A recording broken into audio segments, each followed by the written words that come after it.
When I was at work, at the end of the day, my coworker invited me to dinner at her place. She lives alone. I refused and said I have something urgent to do. You might judge me and call me an idiot, but you don't understand. I've been playing this every single day for 10 years. Since I was younger, I was the best player. No game was good enough. Then they showed me a beta test game to play. This was the hardest and best game of my life. But now, 10 years later, when I finished the final stage, my life was empty again. Then something weird, I got sucked into the screen and fell asleep. When I opened my eyes, I saw a different room, and this guy, this old man, I remember him, but I don't know him. He called me Kalix Szczecin, the son of the dead count. He also said he gave me a supreme healing potion so I will survive, but I need to endure the pain until I'm fully healed. I faked having no memory and asked his name. The man's name is Russell. He is acting as the new leader of the family until the new heir is ready to take the throne. When he left the room, I went to the mirror and was sure this was not my body. And look at this face. I was never this handsome. Blonde, green eyes, and young. Would it be weird to fall in love with myself? Am I gay for this?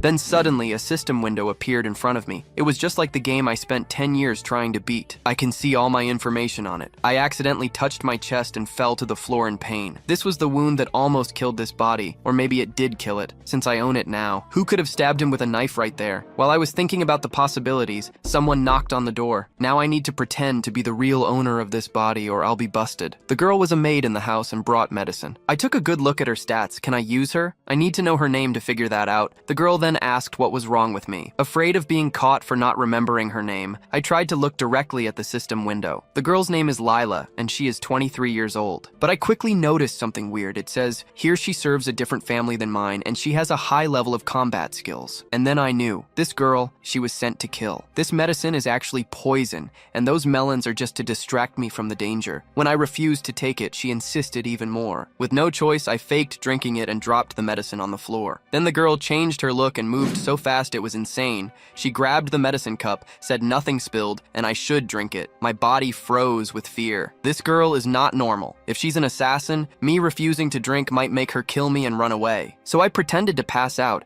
After all, I am sick from a wound. The girl was too fast. She held me and said the orders were to make him drink. Her cold eyes leave no doubt. She's going to eliminate me if I don't do it myself. So I drank the medicine. Right after that, I yelled to call Russell. It was an urgent matter. When she left, my body was numb. I tried to throw up, but it wasn't enough. When I fell to the floor, I saw a hidden pot. I don't know why it's here, so I looked and it was rotten milk. When I drank it, I puked so much that I passed out. It was only when I opened my eyes that I was sure I didn't die. Russell was furious about it. I was sleeping on the floor and made all this mess. I didn't want to talk. I was still so scared of dying back there. But I need to focus on surviving. And to do that, I need to do something. Looking at the system window that only I can see, Russell's stats were absurd. This guy is honest, just like I thought, and has insane combat power. I can trust him. So I told him everything about the maid and getting poisoned as my only way to survive. He listened to this and didn't doubt me, but he also stated he needs proof. Because with no witnesses, me claiming that the second wife's family sent someone to eliminate me is serious. The maid Lila is here as a helper from the second family, since the first family is struggling financially. The old man didn't doubt me, but he doesn't act without certainty, so I made a request and said it in a way he would not refuse. 4 hours later, under the mantle of night, Lila moved like a shadow through the grounds of Shaken Castle. Disguised, she noticed the security had been reinforced, but her expertise soon revealed an opening. Slipping inside undetected, she was surprised to find the corridor leading to Kalix's quarters completely unguarded. Entering the room, she found her target on the bed, motionless, just as she had planned. He must not have felt a thing, she thought, satisfied with the effectiveness of her special poison. Lila placed a letter on the desk, and with a swift movement, used Kalix's personal seal to authenticate the forged document. Mission accomplished. All that was left was to disappear into the darkness. However, as she turned to leave, a cold blade pressed against her throat. Cornered, Lila tried to bargain for her life. "The young master is already dead! There's nothing you can do, Russell! Let me go! The Shekin clan will now belong to the only available heir, young Master Grambine." Russell showed no sign of being swayed by her arguments. Lila insisted, reminding him of his oath of loyalty to the Shekin clan, not to a single lord. It was then that Kalix spoke up, surprising the assassin by revealing he was still alive. "A slow death is quite dramatic, don't you think?" he commented with an unsettling calm. "Poisoning is a common method in disputes among noble families, I know, but you were careless. Do you have any idea how problematic it is for an assassin to be discovered?" In an act of desperation, Lila drew drew a hidden dagger and broke free from Russell's grasp, lunging directly at Calix. However, her attempt failed miserably. Russell intercepted her with overwhelming speed, incapacitating her with a precise blow that left her stunned. Calix watched the scene, reflecting. He knew the theory about the three-class power difference, but witnessing the overwhelming disparity between Russell and Lila in person was another matter entirely. Turning to the subdued assassin, he continued, "No fool would leave behind evidence or witnesses to a poisoning. The punishment for attempting on the life of a noble is execution. Even if you are a noble yourself, you won't escape. Now I have everything I need. The proof you requested, Russell, and a witness to the crime." Faced with the irrefutable truth, Lila lost consciousness and collapsed. The reaction surprised Calix, but Russell confirmed that she had indeed fainted. Then, the knight activated a skill, and Calix realized he was probing the assassin's mana core to determine her class. "She hasn't mastered any mana-breathing techniques," Russell reported. "She's only at the level of an elite soldier. Mana-restraining cuffs won't be necessary to contain her." Observing the prince's calm expression, Russell wondered. When he had accepted Calix's request, he had doubted something like this could actually happen. Now, he had the impression that the young master already knew what was to come, though he had no idea how. Pushing those thoughts aside, Calix gave the order. "Tie her up for interrogation. There are many things to be clarified." A short time later, Lila was tied to a chair. While she remained unconscious, Calix applied a potion to her wound. Gradually, the assassin began to stir. As she opened her eyes,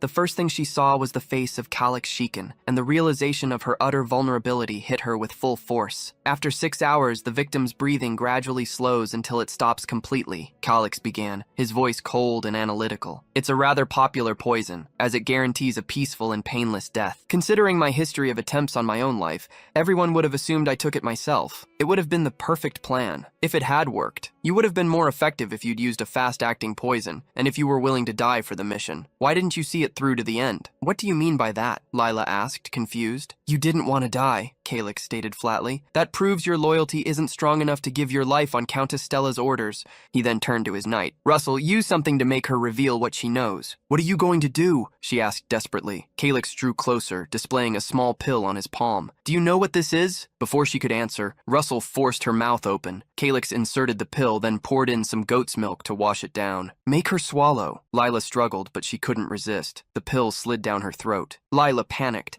demanding to know what she had just swallowed. With an icy calm, Calix revealed that since she had tried to poison him, he was simply returning the favor. "What kind of poison did you use?" she asked, her voice trembling. "It's called Sidis's marionette," the prince replied. The revelation left her stunned. "How could a spoiled brat like you get your hands on something so powerful?" Lila demanded in disbelief. Calix smirked, explaining that the right amount of money can buy anything, including the main ingredient, white radish. The mention of the item surprised even Russell. However, the only reaction Calix cared about was the one from the girl before him. "How do you know so much about it?" she insisted. In a world without the internet, he thought, just knowing the right terms already gave him an overwhelming advantage over any opponent. "I'll let you go," he declared. "Just tell your master the mission was a success." Lila challenged him. "And why should I obey you?" "Because you want to live," Calix replied, his voice lowering to a conspiratorial tone. "The poison I used has over 3,000 antidotes depending on the formula, and the only formula that can save you, only I possess." He stared at her, letting the threat hang in the air. "So, if you don't want to risk your one and only life, you will obey me without question. What's it going to be?" Defeated, Lila gave in. "I'll obey. Now untie me." Calix shook his head. "That's not how you ask for a favor." The girl's aggressive posture instantly crumbled, replaced by an embarrassed submission as she began to beg to be released. The drastic change aroused Russell's suspicion, who wondered if she might be plotting something. However, Calix realized the true cause of her sudden urgency. The spoiled goat's milk was finally taking effect. "Russell, release her," the prince ordered. "Are you sure, young master?" the administrator questioned. "Lila is an important witness," Calix stated. "I want to preserve her dignity at least." Russell didn't understand, but the prince insisted, "Just untie her already. I don't want her to relieve herself right here." As soon as she was untied, Lila ran to the nearest place that could serve as a latrine. Sometime later, she returned and, with her gaze lowered, assured the prince she would go back to her master and report the mission's success. Watching her leave, Calix reflected that to deceive whoever was behind her, he would need someone with the authority to mobilize the knights. And that person was, without a doubt, Russell. The administrator approached, curiosity written all over his face. "Young master, how did you acquire so much knowledge?" Calyx tested the waters. "Would you believe me if I said I learned it all from a book?" Russell was skeptical. If someone published a book like that, they wouldn't keep their head on their shoulders for long. Besides, a forbidden tome would never be found in this castle. Seeing that the simple lie wouldn't work, Calyx changed tactics. "Do you remember the dagger that pierced my chest?" "I do. But why mention it now?" Russell asked. "That dagger is a relic from my mother," Calyx explained. "They say it possesses a mystical power that was apparently released into me when it came into contact with my body." Russell's expression was still one of doubt. Calyx realized he needed to go further. "To unravel the dagger's secret, I had to pierce my own heart with it." "If that's true," the administrator pondered, "such an incredible treasure should be famous, yet I've never heard of it." "Have you ever heard of the dagger of Kreia?" Calyx retorted. Russell's eyes widened. "Yes, the dagger your mother left." "Is it the dagger of Kreia?" "If that's the case, we're talking about the greatest of all treasures." "That makes sense." Finally, Calyx thought. He had been convincing. "Have you told this secret to anyone else, my lord?" Russell asked, his voice low. "No, only you know," Calyx assured him, changing the subject. "Putting that aside, what is your opinion on Lila's testimony? She said that all of my father Shikin's movements were leaked. The official story was that a knight, on the verge of reaching the 7th class, was killed in a monster attack along with his entire escort." "I don't believe that version," Calyx declared. Russell remained in a calculated silence. As a soldier, it wasn't his place to get involved in politics, but he admitted to himself that Shaken's death raised legitimate doubts. Without proof, however, only suspicions remained. "What was the real reason for my father's death?" Calyx pressed, his gaze hardening. "If it was murder, I want to know who's behind it, because as soon as I find out, I intend to get my revenge." Calyx claims the Kosala family might be behind his father's murder, also suspecting the Countess and her son. He warns Russell that if Grambine takes the position, his entire plan for revenge will be ruined. Therefore, he insists that the knight not give up, even if the situation seems unfavorable, because being loyal to a family that plotted a murder does not befit the honor of a true knight. Moved by these words, Russell swears loyalty to Calyx Shikin, admitting that in doing so, he is abandoning the beliefs he has defended for nearly 60 years. The young master is satisfied. After all, he now had the support of a 6th-class warrior, the most powerful man in the entire county. With that, Calyx finally placed the reins of his revenge in the hands of the tiger, who had always walked his own path. In a gesture of humility, Calyx states that it is an honor to have the loyalty of such a skilled swordsman, but that he does not feel worthy. Russell, however, assures his new master not to worry, as he will help him become a strong man. Changing the subject, Calyx points out that the Countess used poison treacherously, but left behind evidence and witnesses. He believes this is enough to begin his retaliation and dismantle the enemy faction. Russell agrees and asks what he can do to help. That was all Calyx needed to hear to put his plan into action. Elsewhere, a meeting was underway. Seated at the head of the table, the Countess declares that all who were summoned are now present. Murmurs ripple through the hall. Many wonder why she is occupying the Count's throne, while the knights have remained on alert all night, fueling the circulating rumors. The Countess confirms that the rumors are true,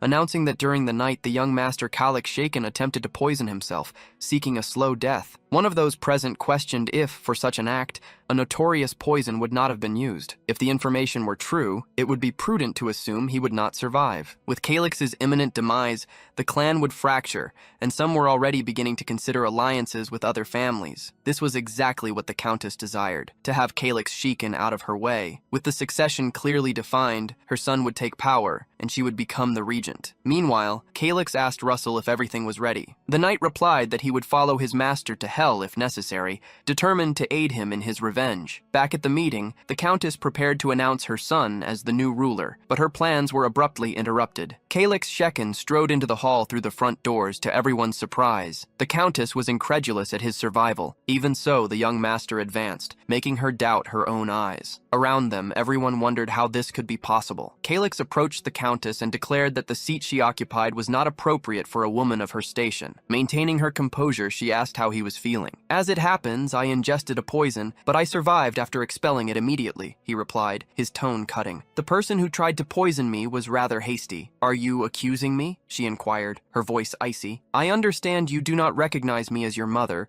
but to be accused of attempting to take your life is something I cannot tolerate. We are in the sacred hall, a public space where everyone must take responsibility for their words." Calyx smiled. You won't be so confident when the truth comes to light. The Countess wondered what he could possibly know to act with such certainty. Realizing the time had come, Calyx ordered the prisoner to be brought in and declared that everyone deserved to hear what the witness had to say. Many in the room did not recognize the woman, but the Countess knew Lila very well. Tell everyone present your name, Calyx ordered. Lila then formally introduced herself, and the fury on the Countess's face became uncontrollable. Before everyone, Lila revealed her true identity, an elite agent of the Shadow Corps Special Operations Unit, in the service of the Kusala family. She explained that the organization recruits orphans with an aptitude for combat, subjecting them to brutal training at the Gorda Highlands camp. Only the most exceptional survived to be selected and sent on secret missions, operating under false identities in various locations. Her mission, she confessed, was to infiltrate the mansion as Countess Stella's personal maid. Calyx interrupted her, questioning if the Countess was aware of her real affiliation. Lila confirmed without hesitation that she was. The accusation provoked an immediate and furious denial from Countess Stella, who claimed it was impossible that Lila had served in the mansion for 5 years as a spy. She then accused the prince of orchestrating a conspiracy to frame her, insisting that the Kusala family were her allies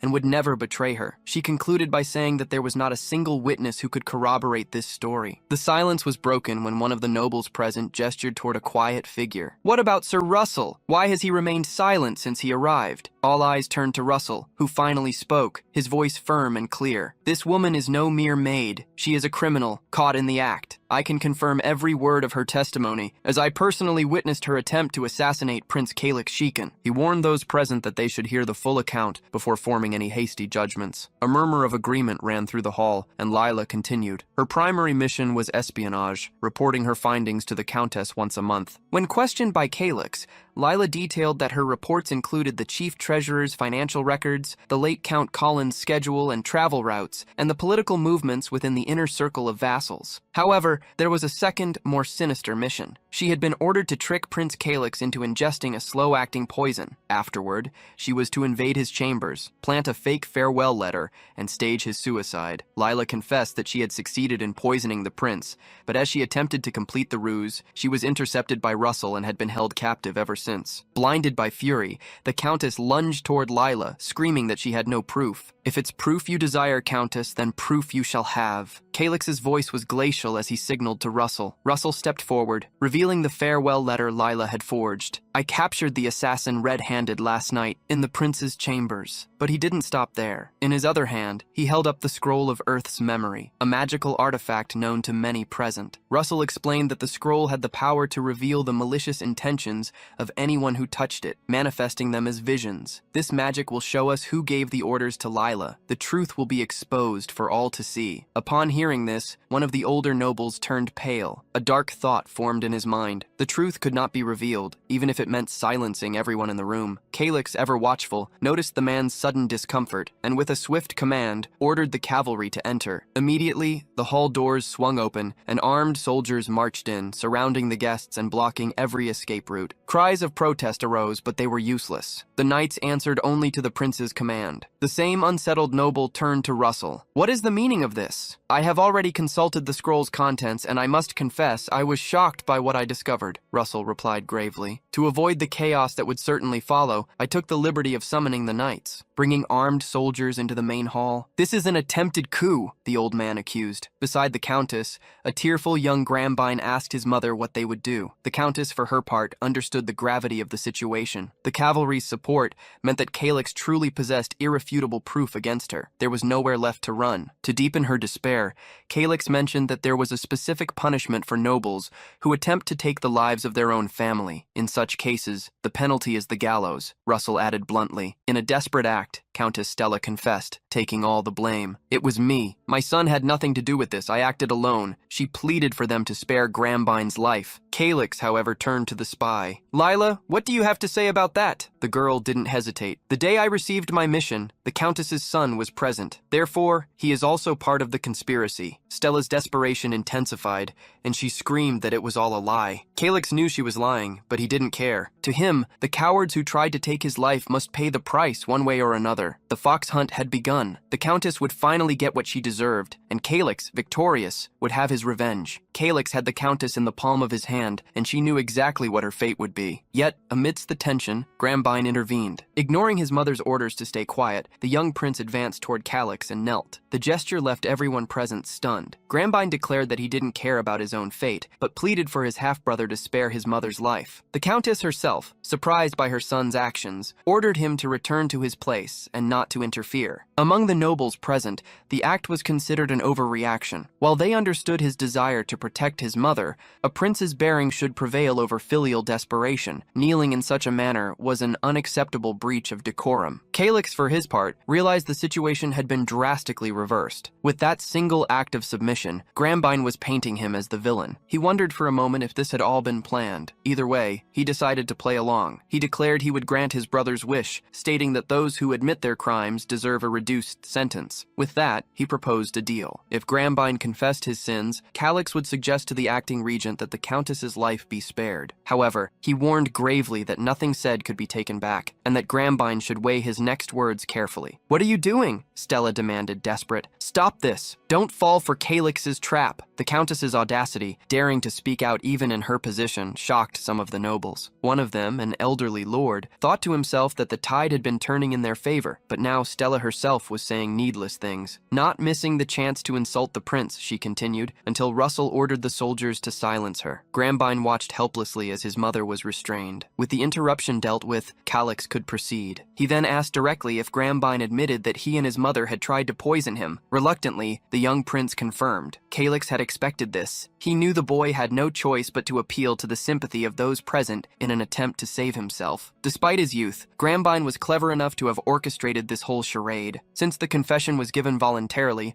Calix declared he would keep the scroll of Earth's memory a secret, proof that could otherwise tarnish the family's honor. Furthermore, he agreed to lighten the young man's sentence. "And as proof that you will not contest this decision," Calix continued, "I order you to seal your own mana core." In the kingdom of Roke, the land of knights, society was rigidly divided among nobles, knights, commoners, and slaves. The only way to ascend to the ruling class was by using mana to strengthen the body. For this reason, the sealing of one's mana core was considered a social death. This was not part of Grambine's plan, and he hesitated, unsure of what to do. He knew, however, that if he refused, his mother's crime would be exposed, and she would be sentenced to the gallows. Her punishment had to be avoided at all costs. Stella tried to dissuade him, aware of the devastating consequences for a noble who relinquished his power, but her pleas were in vain. "Keep your word," Grambine said to Calix. Then, Russell ordered the scroll to be brought. Before everyone, including his mother who was still trying to stop him, Grambine used the artifact to seal his power. The procedure was completed in full, and with it, he relinquished his mana forever. With the procedure concluded, Grambine's mana core was sealed forever, a feat witnessed by all present. His mother, Countess Stella, watched the scene, devastated, convinced her son's life was ruined. To her, Grambine, in his noble attempt to save her,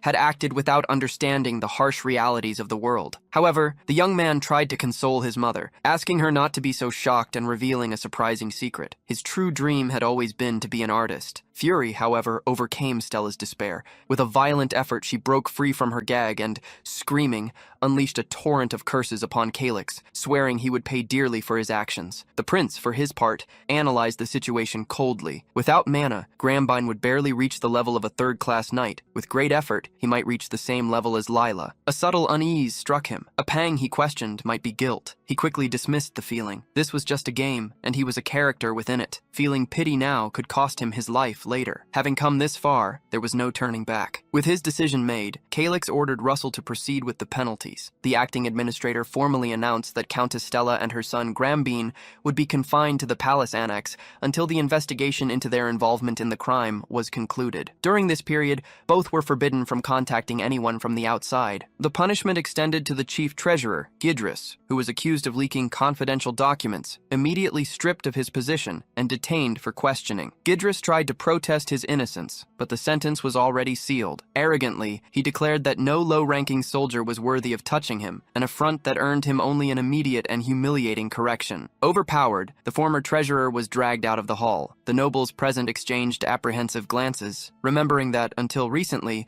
Prince Calyx had possessed no significant political support. Now, with the influential acting administrator Russell by his side, he held control over all the knights in the county. This alliance completely redefined the dispute for the throne's succession. Russell's calculated humility before the others served as a veiled warning. Opposing Prince Calyx would bring severe consequences. Continuing the purge, Russell approached the captain of the guard and suspended him from his duties, advising him to avoid contact with third parties to prevent misunderstandings. At that moment, a man stepped forward declaring that the entire failure was the result of his own negligence. He took full responsibility and offered his resignation. Calyx recognized him immediately. It was Gerard, an administrator respected for both his competence and his upstanding character. Pressuring him too much would be detrimental, but fortunately, the prince had already anticipated this move. Russell refused the resignation and instead handed Gerard a list with the names of all administrators suspected of involvement in the case. The order was clear: suspend the listed individuals and ensure the county's operations were not interrupted. Calyx then intervened, pointing out that, with the exception of 4, all treasurers were under investigation, making it inevitable that new officials would be sent to the finance department. Gerard appealed to the prince,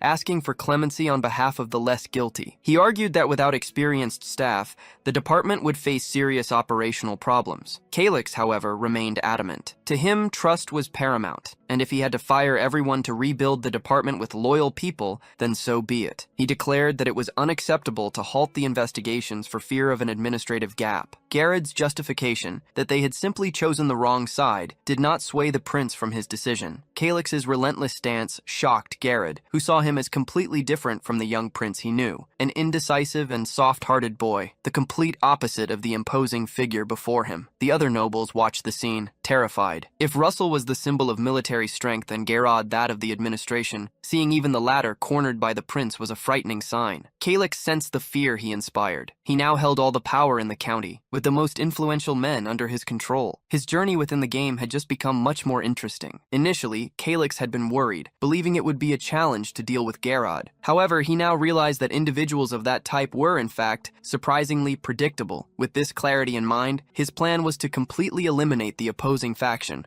also targeting those who remained neutral and those who had proven useless. His intention was to instigate a contest of loyalty, where only those who remained at the end would have their worth recognized. The prince's ruthless demeanor terrified everyone present. Some even feared they could be the next to fall if they angered him. To avoid such a fate, they began to act with subservient helpfulness, seeking to secure Calyx's favor. He, in turn, was pleased with the situation, though he maintained a cautious facade in public. Nearby, Russell observed every detail of the maneuver. That same night, the prince retired to his chambers, seeking rest after an exhausting day. Lying in his bed, Calyx reflected on the day's events. He remembered his past life, where both his studies and his appearance were merely average. As an upperclassman, he was nothing out of the ordinary. However, the belief that he could become special if he were the only one to win this game drove him forward. Once he was special, he would never be reduced to mediocrity again. His hope had ignited when he reached the end of the beta version, but the game's conclusion brought only frustration, as it meant a return to his ordinary life. Now, reborn in this new world, he had a new opportunity to be someone. He remembered that the original goal was to conquer the divine throne, and being so close, he felt that final victory was within his reach. A new realization struck him. Perhaps his wish to be reborn on the Aran continent had been granted. Calyx concluded that the system might have taken his words literally, transporting him into the game itself. Either way, the path back was closed. All that was left was to see it through to the end, and maybe the system would grant him a new wish as a reward. How he would complete the game was still a mystery, but for now, he decided to put those worries aside and surrender to sleep. The next day, Calyx awoke refreshed, and the question that arose was, where to begin? He knew all the counties in the game, but he had never heard of Shiken County before being reborn. As he looked for a map to get his bearings, his system surprised him with an alert. The conquest of the Aran continent was complete. As a reward, he received a treasure map that revealed the location of all important dungeons and relics. Being the first to achieve such a feat, he was also the first to possess such a powerful item. With access to so much information, he believed that moving forward would be much easier. Calyx recalled that he was in the imperial year 289,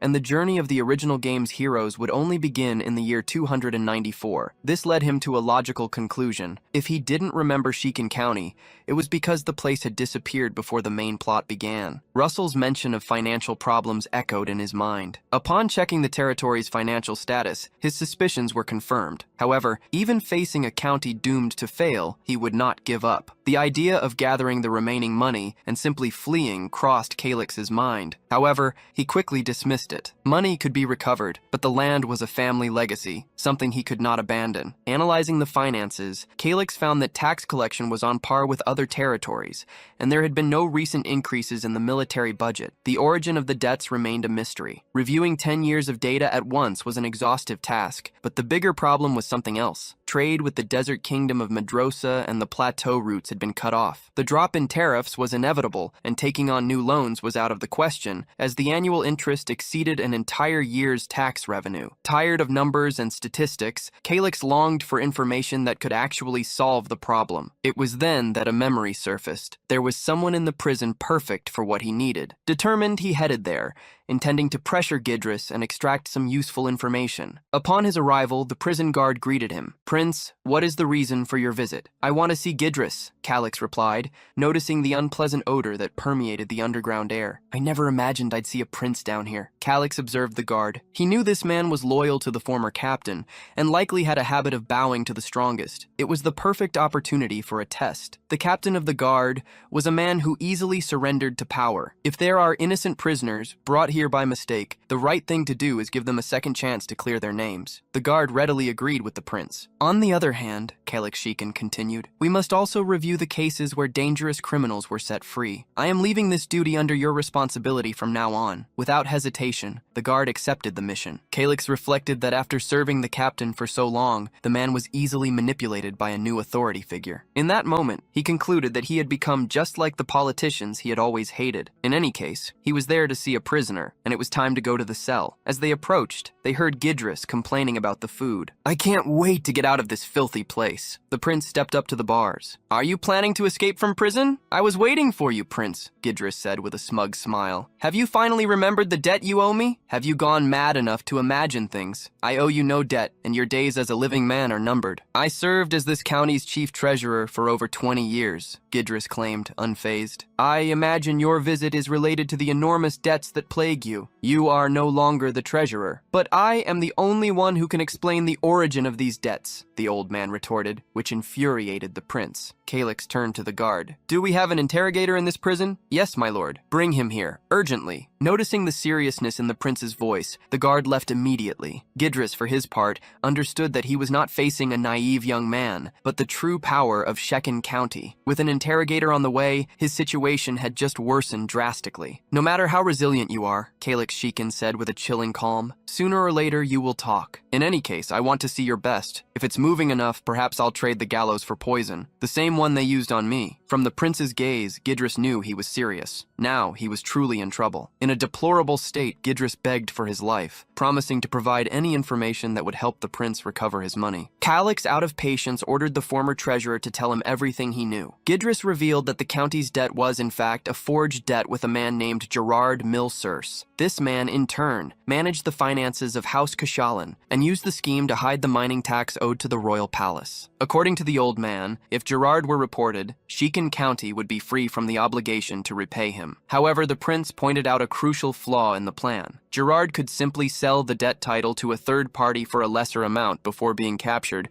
which would only worsen the county of Shiken's problems. Faced with that logic, Gidris was stunned. It was a possibility he had never considered. At that moment, a guard returned with the interrogator, introducing him as the best the county of Shiken had to offer. A satisfied smile appeared on the prince's face, in stark contrast to the panic that seized Gidris. In a desperate attempt to bargain, the old prisoner claimed that Gerard handled at least 100,000 gold coins for the Koshalin family. The information, however, didn't seem to impress Calix, and Gidris's desperation only intensified. With a trembling voice, he revealed that he knew the location of the secret vault administered by Gerard. Calix, skeptical, retorted that if the vault was indeed secret, it was unlikely Gidris would know where it was. Seeing the interrogator prepare to begin his work, the old man swore on his life that he was telling the truth. The prince granted him one last chance. If it was true, Why hadn't he plundered the vault himself? Gidris hesitated, and the interrogator announced he would start with the prisoner's fingers. The terror broke his resistance. Desperate, the old man confessed that he had already tried, but failed. Calix correctly deduced that he wouldn't have acted alone. Gidris confirmed, admitting he had hired someone for the mission and paid in advance. "And how much did you pay this thief?" the prince asked. Gidris replied that he offered 3,000 gold coins for the job. The amount was so absurd that Calix concluded the old man was even more foolish than he appeared.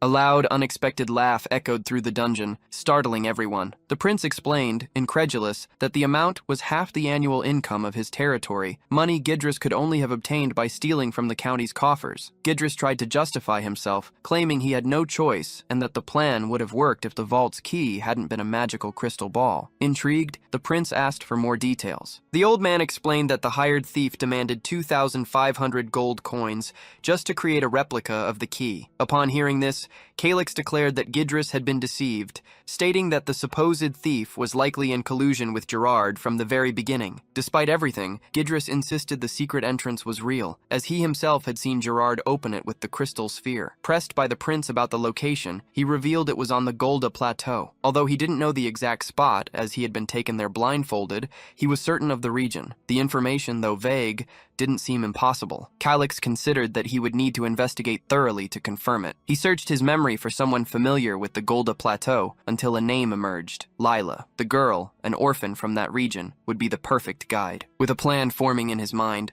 the prince decided to leave the prison. "What about me? What will become of me?" Gidris shouted, but the prince ignored him, leaving him behind. Outside, Calix's anger was still simmering, not just because of the theft, but because of the stupidity with which Gidris had been deceived. An exemplary punishment would be necessary. Turning to the guard accompanying him, he asked if the man knew anything. The guard promptly denied it, hiding the fact that he had been bribed by Gidris to keep quiet. Calix then laid the bait, claiming that Gidris had confessed everything while the guard was away. The man continued to deny it, but the prince cut him off, saying he wasn't an idiot. With no escape, the guard fell to his knees, begging for forgiveness and blaming Gidris for everything. However, upon getting up, he realized he was alone. The prince had disappeared. Aware that he was in serious trouble, he decided he needed to settle the score with Gidris for giving him up. Little did the guard know that it was all part of the plan. From the shadows, Calix watched his trap work perfectly. Suddenly, a presence approached from behind. A sinister aura enveloped him, and a shiver of dread ran down his spine. Startled, Calix questioned who was hiding in the shadows. A man introduced himself as Kraut Salim, and the prince immediately noticed his formidable strength, finding it strange he had never heard of him before. Upon analyzing his status, Calix realized that Kraut was about to reach level 100, a feat that would put him on the same level as the greatest warriors on the continent. Furthermore, it was extremely rare to find someone with A-class military skills. A dark suspicion took hold of Calix. Perhaps this man was the Herald of Death, a disguised demon whose true face was unknown even to the Dark Prince. However, he dismissed the idea as an exaggeration. After all, descriptions of the Herald painted a thin, shadowy figure, while Kraut was muscular and completely different from that profile, not to mention his eyes were far too clear. For now, Calix decided it would be beneficial to keep Kraut close. Kraut, for his part, explained that he had called for the prince several times without getting a response. He informed him that a merchant named Gerard Milsers had requested an audience, which was why he had been searching for him. Calix reflected, ironically, that before he could even look for Gerard, the merchant himself had come to him. At that moment, the visitor approached and formally introduced himself to the Prince of Shekin. Calix mentioned he had heard of Gerard's corporation, acknowledging that although small, it was quite solid. "Competent merchants are always welcome," he stated. Gerard declared he was flattered, but Calix countered that he did not yet hold an official position or authority, and that any business matters should be discussed with the acting administrator, Russell. The merchant argued that while Baron Russell managed the territory, the true owner was the prince, and for that reason, no one would dare question his decisions. "I am merely the heir. I dislike being overestimated," Calix replied. Gerard smiled, calling him modest, but then revealed he knew the competition for the throne's succession had already ended, with Calix as the victor. Surprised, the prince retorted that there had been no formal announcement yet, and questioned how he had obtained such information. "I have my ways," Gerard said, apologizing if he had caused any trouble. "I've survived this long in commerce thanks to my information network." In his thoughts, however, Gerard assessed that the prince before him was no naive boy. To him, Calix was cynical and astute. Was it possible that a young man, who had not even reached adulthood, had deceived the entire world by hiding his true nature? Furthermore, the prince's appearance was enchanting, a beauty so stunning it could make even another man's heart race. Gerard concluded that Calix was definitively to his liking. Sensing that something was wrong, Calix stood up abruptly. "I am not an idle man. If you have nothing more to say, you should leave." The meeting couldn't end now, or Gerard's plan would be ruined. He needed to keep the boy there. "I apologize for taking up your time," he said, trying to buy a moment. Calix wondered what kind of scheme the man was plotting, but ordered him to get straight to the point. It was then that Gerard revealed the true reason for the audience, the massive debt the late Count owed him. Feigning ignorance, Calix claimed it was the first time he had heard of the matter, commenting on how strange it was for such a debt to surface just when the chief treasurer was imprisoned. Gerard had expected this reaction, confident the tactic wouldn't work. His intention was to reveal to the young man the crushing debt his family carried, and to savor the look of despair on his face up close. To him, witnessing such a scene was the greatest pleasure life could offer. He explained that, according to the contract, 3 years after the loan was made, he could demand payment in full. Restraining himself from exposing his true intentions, he declared, "The full amount is 60,000 gold coins, and I would like to receive the entire sum." The revelation surprised only Kraut. Calix didn't understand why his guard was so startled. Gerard, on the other hand, interpreted the prince's calmness as a facade, imagining that anyone in that situation would be panicking. To him, it was only a matter of time before the boy broke down in tears. While Prince Calix maintained a cold and calculating posture, Kraut desperately tried to negotiate for more time to make the payment. The merchant Gerard, however, was inflexible, claiming that the county's credibility had plummeted after the death of Count Colin. He stated that in the name of their former trust, he had postponed the collection for a year, but now the prince, as the future leader, should repay that patience by settling the amount due. In a panic, Kraut wondered what they could do. Calix, however, saw through the merchant's ploy. He had appeared 2 weeks before the deadline, revealing his complete lack of generosity. Taking control of the conversation, the prince informed him that his territory's annual revenue was approximately 6,000 gold coins, but that he could obtain a loan of 60,000 from somewhere else to settle the debt. The declaration surprised Kraut, and although it also caught Gerard off guard, the merchant remained firm. He doubted anyone would lend such a sum, considering the young prince naive for even entertaining the idea. Still, he announced he would return soon to finalize the agreement. In his thoughts, Gerard already saw himself as the owner of the county, certain it was only a matter of time. He departed, savoring the future image of the prince kneeling at his feet, begging. The young noble's beauty even made him consider selling him as a slave after having his fun with him. And with these vile thoughts, Gerard left. Leaving behind a seemingly pensive prince, Kraut expressed his anguish, declaring the amount absurd and the payment impossible. Calix, however, cut him off sharply, telling him not to bother him with the matter. The advisor couldn't understand the prince's calmness in the face of losing their territory. Little did he know that Calix's mind was already focused on another objective, reaching the secret vault on the Golda Plateau. He reflected that the continent of Erin was not a place to be traveled lightly. The journey would require caution. The Golda Plateau, in particular, was a region difficult to access, infested with dangerous monsters. In his past life as Sunbei, he had always avoided that area as much as possible. Now, however, there was no escaping it. As Calix set off, Kraut asked where he was going. The prince knew he needed someone who knew the plateau well, and he already had the perfect person in mind. He headed to the prison, where he was greeted by a guard who expressed what an honor his visit was. Calix stated his wish to see a specific prisoner, and informed the guard that Kraut would be accompanying him. The surprised counselor remarked that this was the cell where Gidris had been held. Upon entering, Calix noticed the place was surprisingly tidy and cozy. Lila approached, explaining she had made a few adjustments. "When I arrived, this place was decorated with expensive, flashy items. It's not my style." Calix observed her and asked, "Are you enjoying your stay?" "You can see with your own eyes that I am," she replied with a wry smile. Irritated, Kraut reprimanded the girl, demanding she behave herself before the prince. Lila, however, ignored him, fixing her gaze on Calix. "You tricked me." She had believed he had poisoned her, but the prince retorted that she had quickly realized it was all a bluff. From his unexpected visit, Lila deduced that he needed her help. "I have no intention of cooperating willingly," she declared, "but if you're convincing enough, I might change my mind." Kraut exploded with anger. "How dare you say such things to the prince?" Calix, however, stopped him from advancing. "I'm here to give you a second chance, Lila." "What are you talking about?" the girl questioned. The prince explained that even if he freed her, she wouldn't survive long out there, given the rivalry between the Shikin and Kosala families. Lila accused him of turning Stella into a villain and forcing her son to end his mana cycle. "And you are the key witness to all of it," Calix countered. In that instant, the truth hit her. The Kosala family wanted her head for testifying against the Countess. She had still hoped her family would save her and didn't understand why they were now hunting her. Gambine's mana core will not return, Calyx continued, relentless. You helped ruin your family's plan forever, and there's nothing you can do to change that. You've become disposable, and the Kosalas don't usually leave loose ends. Lila knew it was true. Many members of her family had been eliminated for far less. She just never imagined she would be next. Consumed by fury, she grabbed the nearest object and lunged at the prince, blaming him for her misfortune. If there was no salvation, the only thing left for her was to finish what she had started. In the midst of her desperate attempt to harm the prince, Kraut acted quickly in his defense, stopping Lila from carrying out the attack. Calyx thanked him for his help, but warned his ally not to underestimate the woman, as she had been an essential piece in his plan to become the next ruler of the county. The prince explained that people often hate those who force them to face their own weaknesses more than those who plunge them into them. It's an easier path, he claimed, as unloading anger on a convenient target brings immediate relief, even if they aren't the true culprit. Furthermore, he recognized that Lila was not the type to give up easily, sensing a strong survival instinct in her. Lila, in turn, firmly declared that she would not die and would do whatever it took to stay alive. Faced with such determination, the prince revealed he had a proposal that might interest her, promising to ensure Lila's safety in exchange for her help on a secret mission. He extended this protection to anyone she cared about,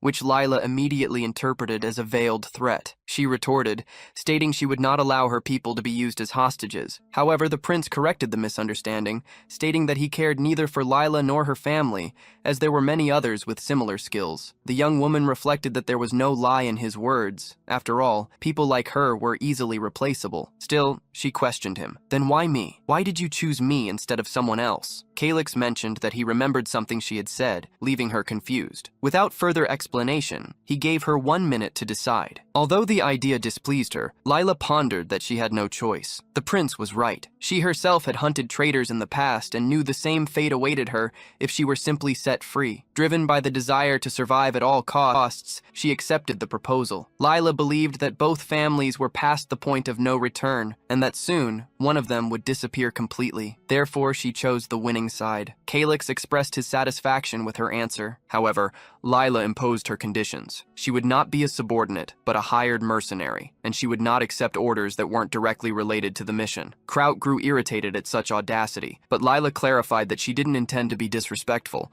only that she demanded the same respect in return, which included proper payment for her services. She finished by declaring that from that moment on, they were allies and should not fight amongst themselves. The idea of having Lila as an ally clearly displeased Kraut. Breaking the tension, the prince recalled that Lila had mentioned the Kosala family's shadow unit, which trained at a camp on the Golda Plateau. And what does that have to do with the mission? She asked. Ignoring the question for a moment, Calyx asked Kraut for a detailed map of the kingdom and the region surrounding the Kosala family's lands. The soldier informed him that a map with those specifications was in the meeting room and offered to take the prince there. The prince, however, hesitated, which piqued Kraut's curiosity. Calyx brushed it off, saying it was nothing, and asked the soldier to lead the way. "Do you not know the way, your highness?" his ally questioned. Indeed, he did not know, but admitting it was out of the question, so he just insisted that Kraut guide him. Moments later, they arrived at the barracks meeting room. Kraut presented the map, describing it as one of the most precious on the continent of Erin, a highly accurate, confidential military document. The prince pointed to the Golda Plateau and asked the soldier to reveal everything he knew about the place. Kraut explained that the area was famous for the territorial dispute between the Kosala family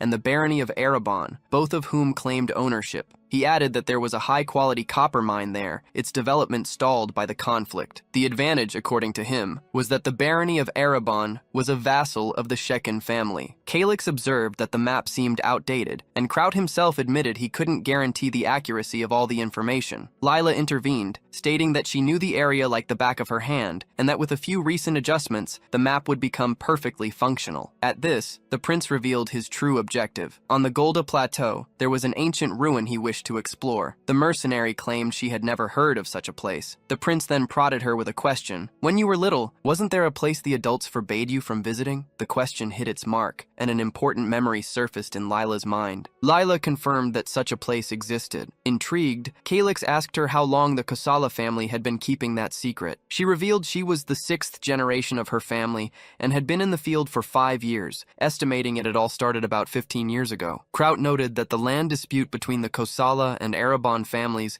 had also begun around the same time. Lila, impatient, asked if he was understanding the situation. At Kraut's denial, she called him useless, and the two began to argue again. The prince intervened, putting an end to the fight. He explained that to train a large army, a colossal volume of resources would be needed, making a sudden increase in troops nearly impossible. This meant someone was supplying a vast sum of money to the Kosala family, and the source of such income could only have been discovered 15 years ago. With these funds, they would have secretly trained soldiers for clandestine missions, just as they did with Lila. Confused, the girl asked what this had to do with the ruins. Calix clarified that it's common to find copper and silver mines together. One of his allies interjected, recalling that secretly mining silver was a crime. He asked if the prince suspected the Kosala family of committing such an act, and Calix confirmed his suspicion. Although the mines were on their territory, the law dictated that the mining of gold and silver was the property of the crown. Therefore, it was highly likely that nobles had concealed this information, and the story of a dangerous ruin would be the perfect cover for their operations. Lila questioned if Calix's plan was to declare war on another territory to seize their source of income. Kraut promptly dismissed the idea, stating that the prince's county lacked the power for such a feat. Calix agreed, aware that an attempt to take the wealth by force would alert the crown and bring them serious trouble. Faced with the impasse, Lila asked what the plan was. The prince then revealed his strategy. All the illegally accumulated money had to be stored in a single place. If someone were to steal that fortune, the Kosalas couldn't report the crime without incriminating themselves. The plan, therefore, was simple and audacious, to steal everything they were hiding. That same night, as the prince prepared to leave, he was approached by Russell. The interim administrator expressed his concern,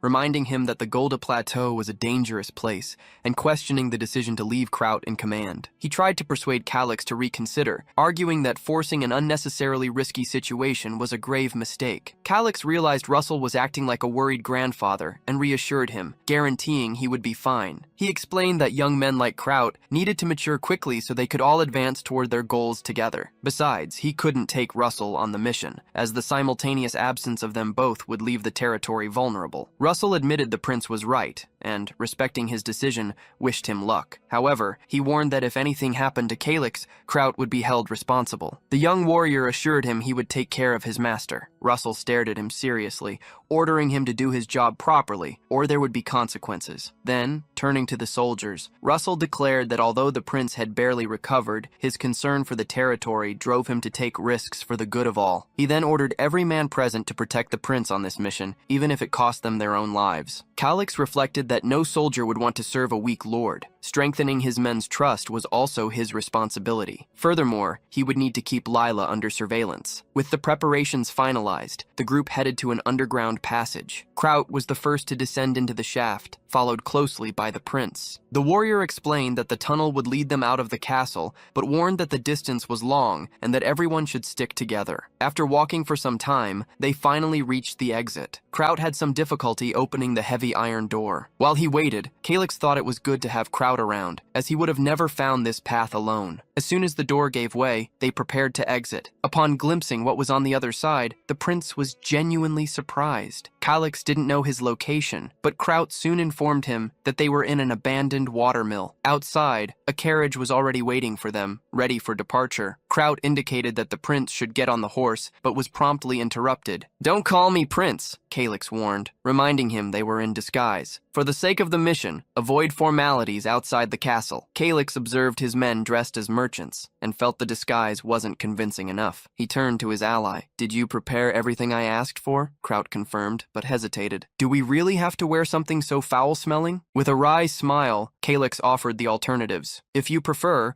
you can wear the porter's clothes, or perhaps take on the role of a newlywed alongside Lila." The suggestion was met with vehemence. Kraut would never allow his lord to submit to such a role, loudly declaring his complete distrust of Lila, much to the prince's fury. In an attempt to salvage the situation, Kraut himself offered to act as Lila's husband, who, in turn, showed clear displeasure at the idea. Calix immediately realized this would be a disaster. The acting from both of them was deplorable, and he had had no intention of witnessing their bickering for the entire journey. In moments like these, he almost forgot that this was all a game. Certain situations were so vivid they blurred with reality. The ideal solution, he pondered, would be for Lila to have a chance to prove her worth to her companions. He even considered the possibility of helping her secretly. However, their focus needed to return to the journey. With the sun already setting, there was no time to waste. At Calix's command, Kraut gathered the group, and finally, the caravan set off. The journey was long, marked by nightly encampments and stops to replenish their dwindling supplies. Despite the hardships, Calix enjoyed the feeling of being on the road. During one of their encampments, Kraut informed him that they had passed the last rural village in the region. That was the signal. Calix ordered everyone to drop their disguises and prepare for the imminent combat. By dawn, the atmosphere had changed. "Now the real work begins," Calix announced, preparing his men for the resistance they would surely face ahead. It wasn't long before Kraut noticed an unusual movement. The scouts sent ahead were returning. One of them approached, breathless, to report the presence of a group of forest giants up ahead, numbering at least 5. Calix called his ally and pointed to the trees. "Lift me up, I want to see for myself."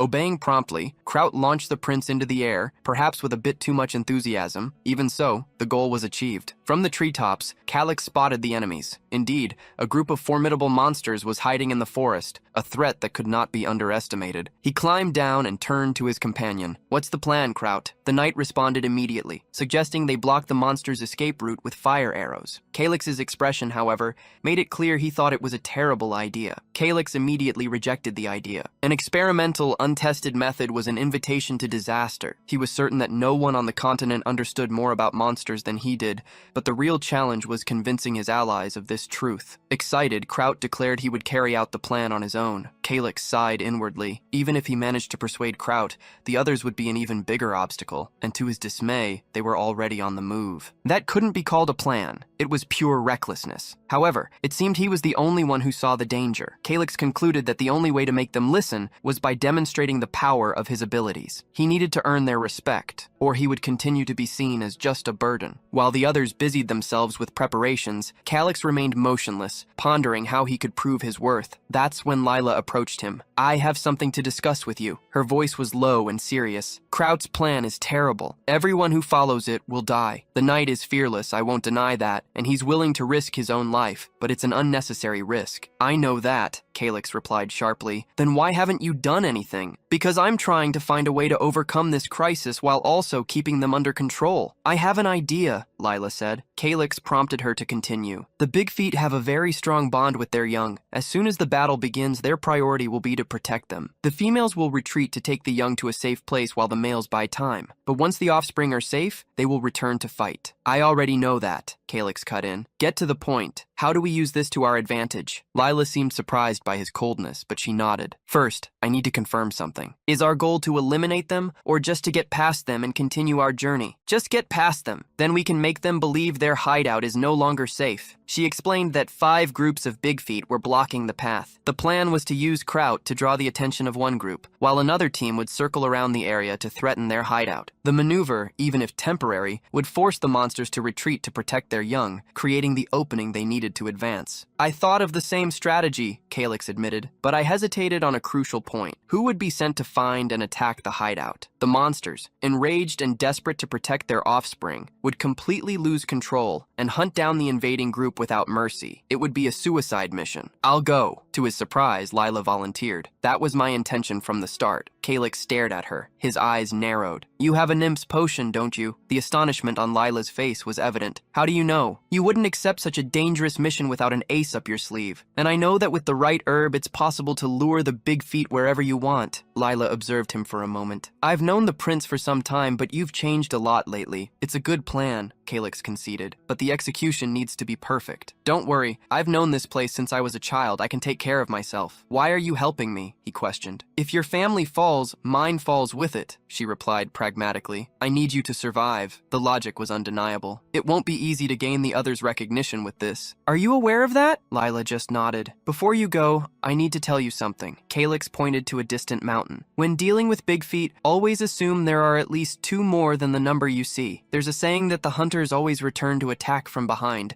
I believe there are 2 potential hideouts. I know one of them, said Lila. The Goblin Hill, just ahead. It's a place frequently used by monsters. That information is valuable, the prince affirmed. Now we can proceed. Despite the difficulties, we don't have many options. Lila assumed he would instruct the knights to protect the strategic points, but Calyx interrupted her. First, I have a few requests to make. From a short distance away, Kraut watched their conversation, his brow furrowed at their unusual proximity. Oblivious to the knight's gaze, the prince made his request in a low voice. Lila's cheeks flushed, a glint of interest in her eyes. Calyx felt a chill, thinking she might have misinterpreted his words. But instead of pulling away, she took a step forward, closing the distance between them in a way that left him completely bewildered, unsure of what she would do next. However, Lila's gesture was surprisingly simple. Delicately, she just removed a speck of dust from Calyx's face. The action, however trivial, was enough to leave the prince completely flustered, making him feel as exposed as a devoted fan risking it all for an autograph from their idol. Amidst the tension, Kraut appeared, questioning what was going on between the two of them. Calyx promptly denied anything was amiss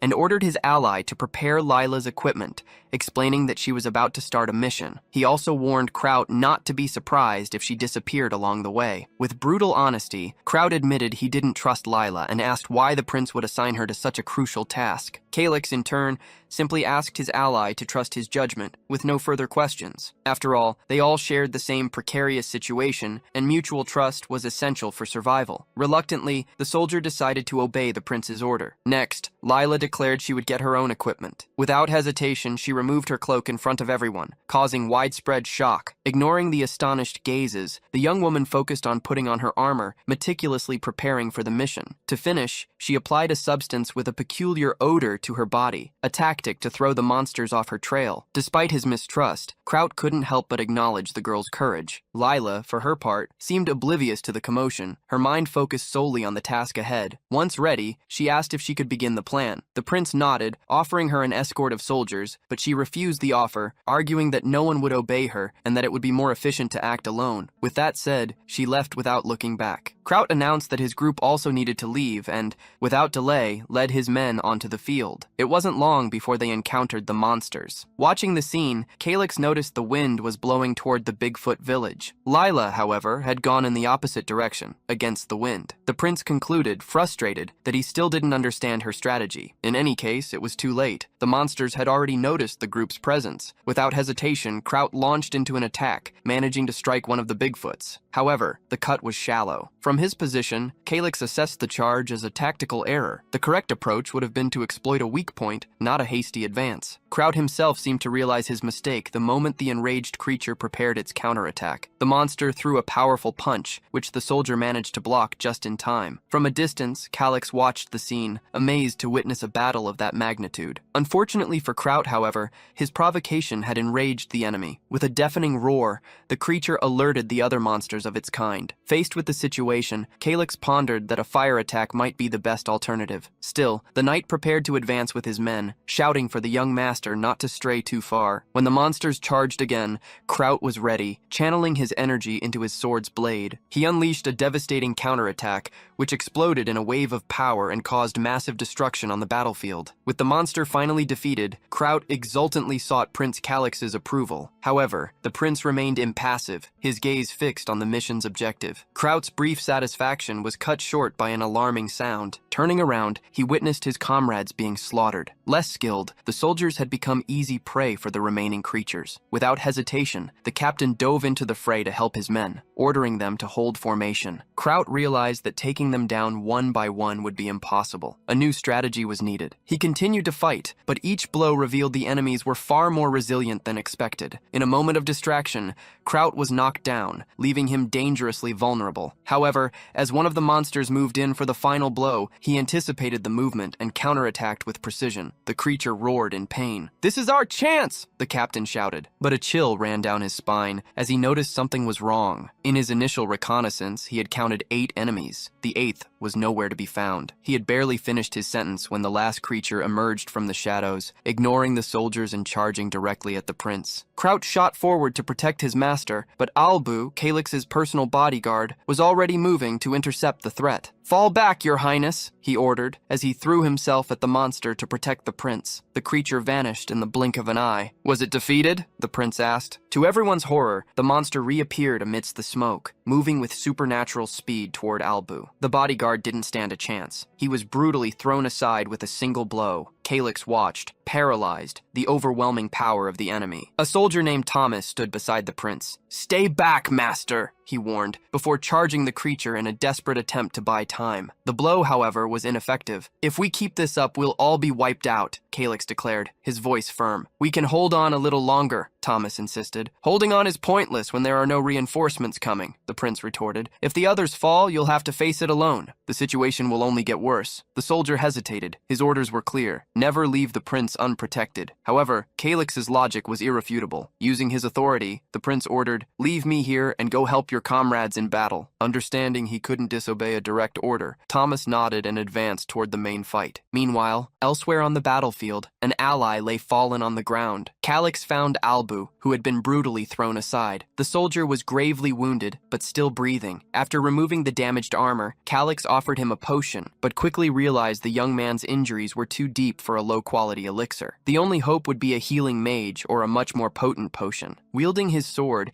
he promised Albu he would return with help. Sometime later, Calix confirmed Lila's information was correct when he found the goblin camp, the nauseating feeding ground of the Bigfoots. The scene was repulsive, and the mere possibility of being discovered meant certain death. He recalled the plan. Lila would prepare the traps while the soldiers served as bait. However, a cold fear ran through him. This wasn't a game. He wasn't in the comfort of his room in front of a computer. Now the action was real, in the flesh. Despite the imminent danger, he decided to act, provoking one of the monsters. The creature didn't hesitate and charged furiously toward him. However, before it could reach him, wooden stakes shot up from the ground, piercing the monster from behind. The enemy fell, defeated before it could even touch the prince. The scene enraged another Bigfoot, which, blinded by vengeance, lunged at Calix. This time, there were no visible traps to save him. He was on his own. With an agile movement, the prince managed to dodge the devastating blow. Before the creature could charge again, a sticky net completely enveloped it, immobilizing it. Calix recognized the trap immediately. Arachne's web, likely combined with Triton's potion on the tips of the spikes. A lethal combination against most monsters. Lila, he thought, had hidden herself with impressive mastery, completely masking her scent to the point that her approach was unnoticeable. With the enemy contained, it was time to finish the job. He advanced, sword in hand. For the first time, he felt the resistance of flesh yielding to his blade. The sensation was visceral and unpleasant. In a game, it was just a command, a click. In real life, the experience of taking a life was completely different, something that filled him with revulsion. Besides, there was something strange. For a monster that fought on equal footing with a fourth-class knight, its final resistance was surprisingly weak. Absorbed in his thoughts, for a brief and dangerous moment, Calix forgot where he was. It was a fatal lapse. He realized too late that a new enemy was watching him from the shadows. Prince Calix narrowly escaped the enemy's blow, saved once again by the intervention of the soldier, Albu. Still stunned by the sudden attack, Calix composed himself in time to identify his aggressor, a goblin. Beside him, Albu lay on the ground again, and fury consumed the prince upon seeing the monster injure a man who was already incapacitated. Driven by rage, Calix brandished his sword, but his strike cut only air. The goblin, with repulsive agility, dodged with ease and launched a counterattack. The creature's blade tore through the fabric of the prince's clothes, who narrowly avoided a serious wound. The harsh reality hit him. His inexperience with the sword put him at a complete disadvantage against the monster's speed. Despite the clear disadvantage, a spark of determination kept him from retreating. The goblin advanced, and Calix lunged with his sword once more, missing the target by a frustrating margin. This time, however, the creature revealed a hidden dagger, delivering a treacherous blow. Luck, his only ally so far, allowed him to dodge, but the awareness that it would soon run out weighed on his mind. As the monster closed in for the final blow, Calix's lack of skill left him at its mercy. It was then that survival instinct overcame technique. With a precise and desperate kick, he knocked the dagger from the creature's hands. Disarmed, the goblin was vulnerable for a crucial moment. Calix seized the opening, channeling all his fury into a single, powerful thrust. The force of the impact was so overwhelming that it impaled the monster against the trunk of a nearby tree. Exhausted, the prince watched the gruesome scene, the weight of his actions crashing down on him. This was not a game. The feeling of imminent death had been all too real. The moment the creature drew its last breath, a system notification appeared in his vision, announcing his victory in his first battle and the reward of an inventory. Shortly after, Kraut appeared in the clearing, concern etched on his face. His gaze, however, soon fixed on the bizarre scene. A goblin impaled on a tree and a Bigfoot caught in an ingenious trap. "My lord, are you injured?" "No, I'm fine. Fortunately, after we took down the two of them, the rest of the pack retreated. We were lucky." It wasn't luck, it was Lila's plan, Calix thought. "And Albu? Where is he?" "He was right here." Kraut simply pointed to a spot further into the clearing. As he followed the indicated direction, the prince's heart froze with worry for his loyal soldier. Prince Calix reflected on what had happened. On such a dangerous mission, it was natural to expect casualties, but he never imagined one of them would be Albu. Seeing his companion's body, an overwhelming weight settled upon Calix, who blamed himself in a low voice, attributing the tragedy to his own carelessness. The prince's suffering did not go unnoticed by his men. Kraut approached and tried to comfort him, stating that it wasn't his fault. A soldier's duty is to protect his master, and Albu had fulfilled his mission with honor. Angered, Calix refuted the idea. To him, there was no such thing as an honorable death. Kraut pondered that this was likely the first time the prince had lost a subordinate, making his pain understandable. However, Calix did not yet know the full extent of the loss. His attention was caught by more bodies being carried into the camp. "What happened?" he asked, his voice tense. Kraut revealed the harsh truth. 3 soldiers were dead, and 1 was lightly wounded. The news washed over the prince like a new wave of despair. Calix's guilt deepened. He blamed himself, convinced that if he had used all of his knowledge, no one would have died. His own survival felt like a sham, secured only by Lila's traps and Albu's sacrifice. His frustration overflowed into a cry of pure rage, startling the surrounding soldiers. Composing himself, Calix declared that the bodies needed immediate care, and ordered Kraut to prepare them in the most dignified manner possible. The general promptly instructed his men to act, but as he observed their expressions, he noticed something unexpected. The prince's genuine concern for his fallen men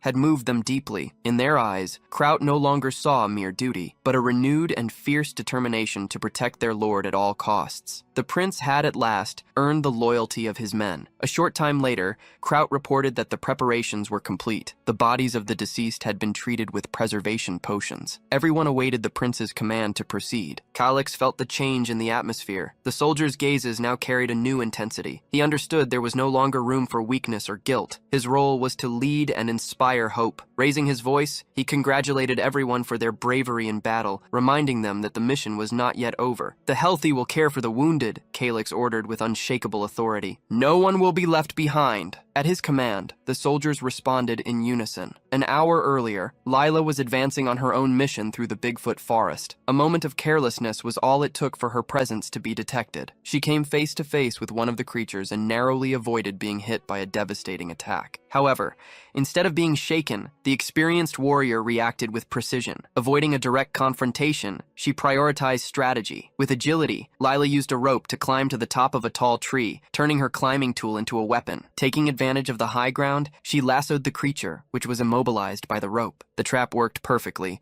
and for a moment Lila believed she had won the fight without much effort. To her surprise, the creature, which had seemed subdued, awoke with renewed fury. In an act of brute force, the monster uprooted the very tree that held it and brandished it like a colossal club. The counterattack was so sudden and violent that Lila was caught completely off guard. The monster charged at Lila with full fury, but like an experienced professional, she dodged at the last second. With an agile movement, she seized the opening to tie up the creature once more, securing it firmly between the trees. This time, Lila was confident. The rope she had used was much stronger, and she believed any attempt by the monster to escape would be futile. However, the creature's strength was so immense that it began to uproot the very tree that imprisoned it. Faced with this, Lila's only alternative was to inject the Triton's potion directly into the beast's bloodstream, and she had to act fast before it was too late. The creature, for its part, did not wait passively. It launched a violent attack that nearly hit Lila, but she managed to dodge again. In that brief moment, she readied the syringe and injected the potion directly into the monster's back, in a spot it couldn't reach to remove. Even with the successful injection, Lila doubted it would be enough, but there was no other choice but to trust the plan. Enraged,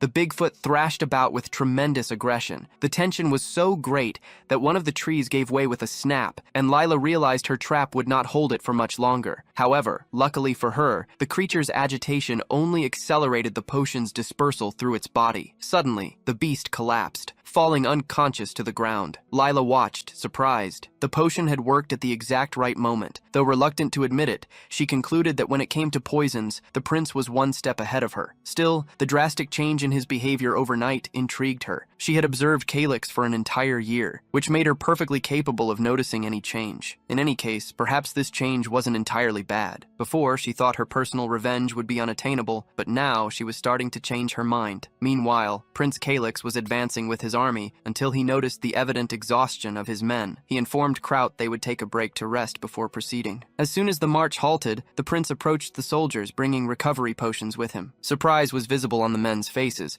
as it was not common for them to receive such valuable items. Calyx instructed them to drink to speed up their recovery, but Kraut intervened, much to the prince's irritation. The general explained that even though they were low-grade potions, they were very expensive and had been prepared by Viscount Russell exclusively for him. Worse still, that represented half of the entire kingdom's stock. Irritated, Calyx retorted that he couldn't just watch his men suffer. Kraut tried to defend himself, claiming that wasn't his intention, but his words failed to convince the prince. "Don't worry, General," Calyx said with conviction. "After this expedition, we'll have so many potions in stock we'll be able to drink them like water." What happened next surprised the prince. In a gesture of profound gratitude, all the soldiers rose and bowed before him. Watching the scene, Kraut reflected. A man is willing to give his life for one who recognizes his worth, and he knew that, in that moment, this was exactly how all his men felt. Calyx, for his part, felt embarrassed by the display of loyalty and stepped away for a moment. He decided to check his status and noticed his support rate had increased considerably. With this confirmation, he judged it the ideal time to press on. Soon, the caravan resumed its march, with the prince eager to finally reach his destination. Midway through the journey, Calyx ordered the convoy to halt, announcing they had finally reached their destination. Kraut, however, surveyed the surroundings and saw no secret vault, only an unprotected area with no guards. He wondered if the place had been abandoned, his concern growing as he noted that Lila had still given no sign since they had parted ways. Ignoring the confusion,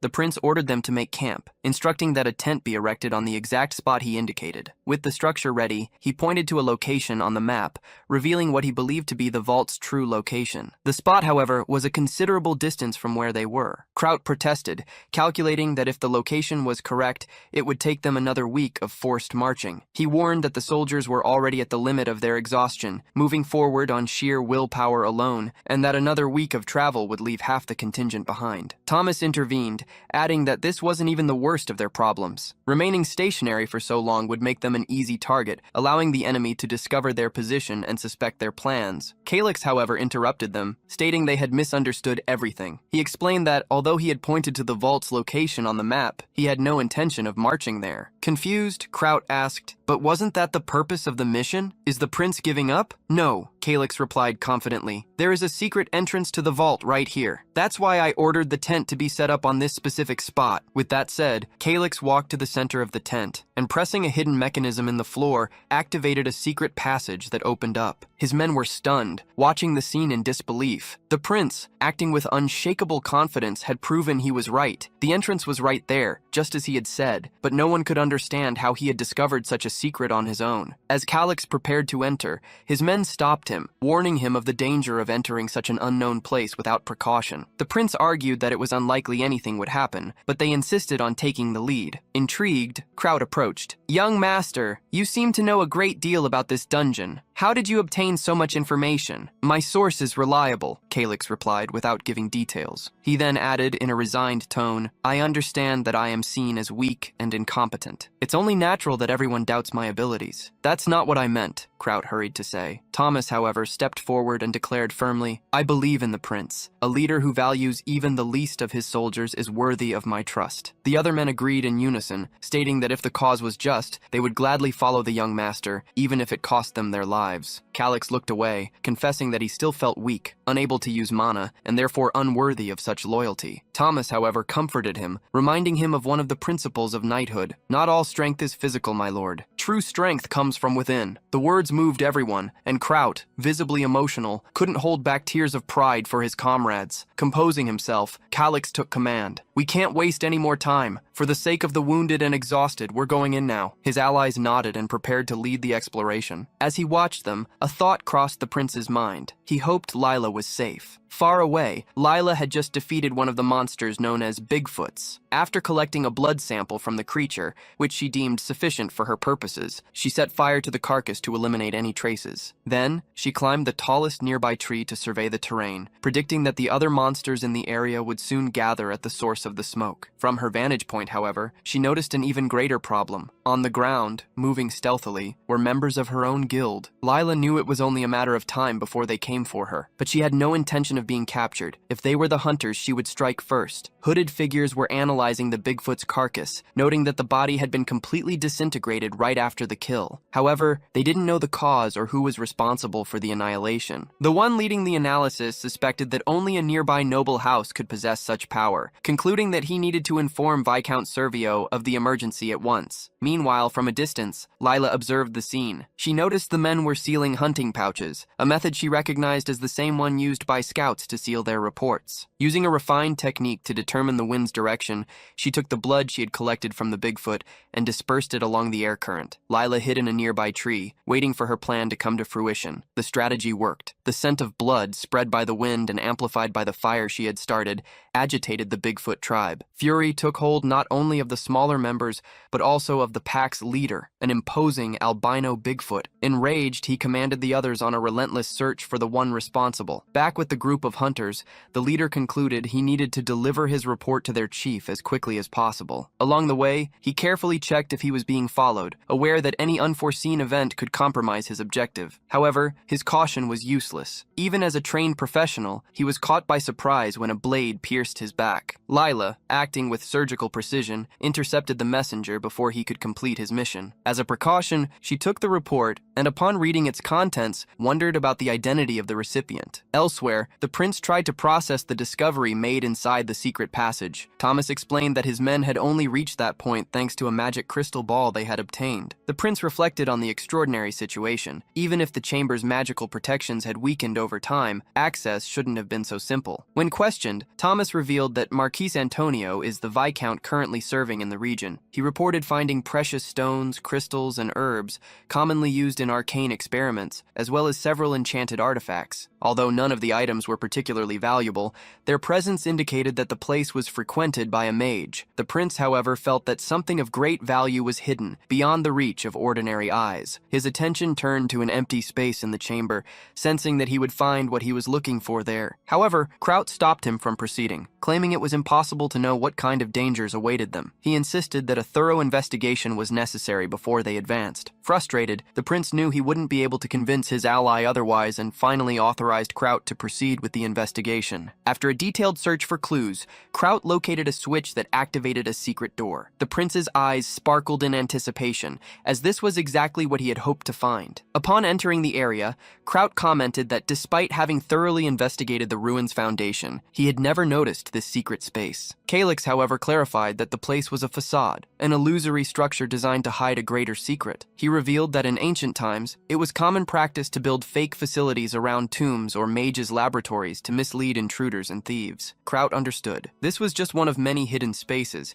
and the expedition's final destination was near. The prospect of finally obtaining what the final chamber hid made him visibly enthusiastic. The prince explained that to open the correct passage, one had to mentally project the desired function into the crystal ball. As he watched Calyx handle the artifacts with remarkable skill, an unusual noise startled Kraut. A new door had materialized, and he rushed toward it. However, Calyx warned him, explaining that this door led to a fake chamber and that they couldn't be hasty. Caution was essential, as operating a device like this could open several false doors as a security mechanism before the real one was revealed. Continuing the process, the prince finally found a door that hadn't appeared before, concluding that this must be the correct one. Upon entering, Kraut realized the truth behind it all. This was the method the owners of the place used to mine without raising suspicion, which explained why they were never discovered. Calyx noted there was no sign of people, suggesting that the mining occurred at specific times. This was fortunate, as an unexpected encounter with the miners would have caused serious problems. For now, the prince's objective was clear: to ensure the permanent end of this operation. To do so, he needed to deactivate the key in the crystal ball. Preventing others from accessing it, combined with the destruction of the gate, would make the clandestine mining impossible. Calix considered it a fine parting gift. He instructed Kraut and the others to collect all the silver they could find in the chamber, and, when they were finished, to leave the scroll he had prepared. His ally hesitated, reluctant to leave him alone, but the prince reassured him, stating that the entire area had already been inspected and was safe. Understanding the order, Kraut nodded and promised to return as quickly as possible. As soon as the general left, the prince celebrated internally for finally being alone. He walked over to a nearby wall, remembering a secret that only he knew. Thanks to his prior knowledge of the game, he knew all the details, but seeing such an item with his own eyes was a completely different experience from observing it on a screen. There, hidden away, he found Priston's bracelet, an artifact that protected its wearer with a magical barrier against any fatal attack. For someone with low combat power, this item was the equivalent of a second life. With the bracelet on his wrist, he felt immensely safer. Before leaving, something else in the bracelet's chamber caught his attention: a glistening black inscription. The language was unknown and he couldn't decipher it. However, one name stood out: Hecatoria. He recognized it immediately, for it was the name of the goddess who, according to legend, taught magic to the humans of the continent. In his previous playthroughs, he had never encountered anything like this, and he wondered if it had some connection to his reincarnation. Driven by curiosity, he touched the writing. Instantly, a portal activated, pulling him into a dark dimension. In that void, he encountered something completely unexpected. Not understanding what it was, he assumed it had to be related to the aforementioned deity. Suddenly, the divine entity manifested, and a piercing headache struck the prince. Voices began to echo in his mind. Before him, the image of Hecatoria appeared, protesting, "This is inhuman." Another voice, cold and imposing, replied that there were no humans there. The voice continued, stating that the decision had been made by a majority vote, and that Hecatoria should not oppose the pact they had forged. "This is violence," she retorted, indignant. "I cannot agree to this." The voice lamented her stance. "If you wish so much to be like humans, then your wish shall be granted." In that instant, Hecatoria was struck by an immeasurable power. The protagonist watched it all, paralyzed. But the worst part wasn't the sight, but the terrifying sound that accompanied it. Hecatoria's screams as her powers were ripped from her. It was a sound so shocking he felt he couldn't bear it for much longer. For her audacity, Hecatoria was stripped of her powers, and the mysterious voice also revoked her divinity. It decreed that from that moment on, she would become an object of hatred and contempt, even to the humans she so loved. The entity believed it would be these same humans who would put an end to her newly acquired mortal life,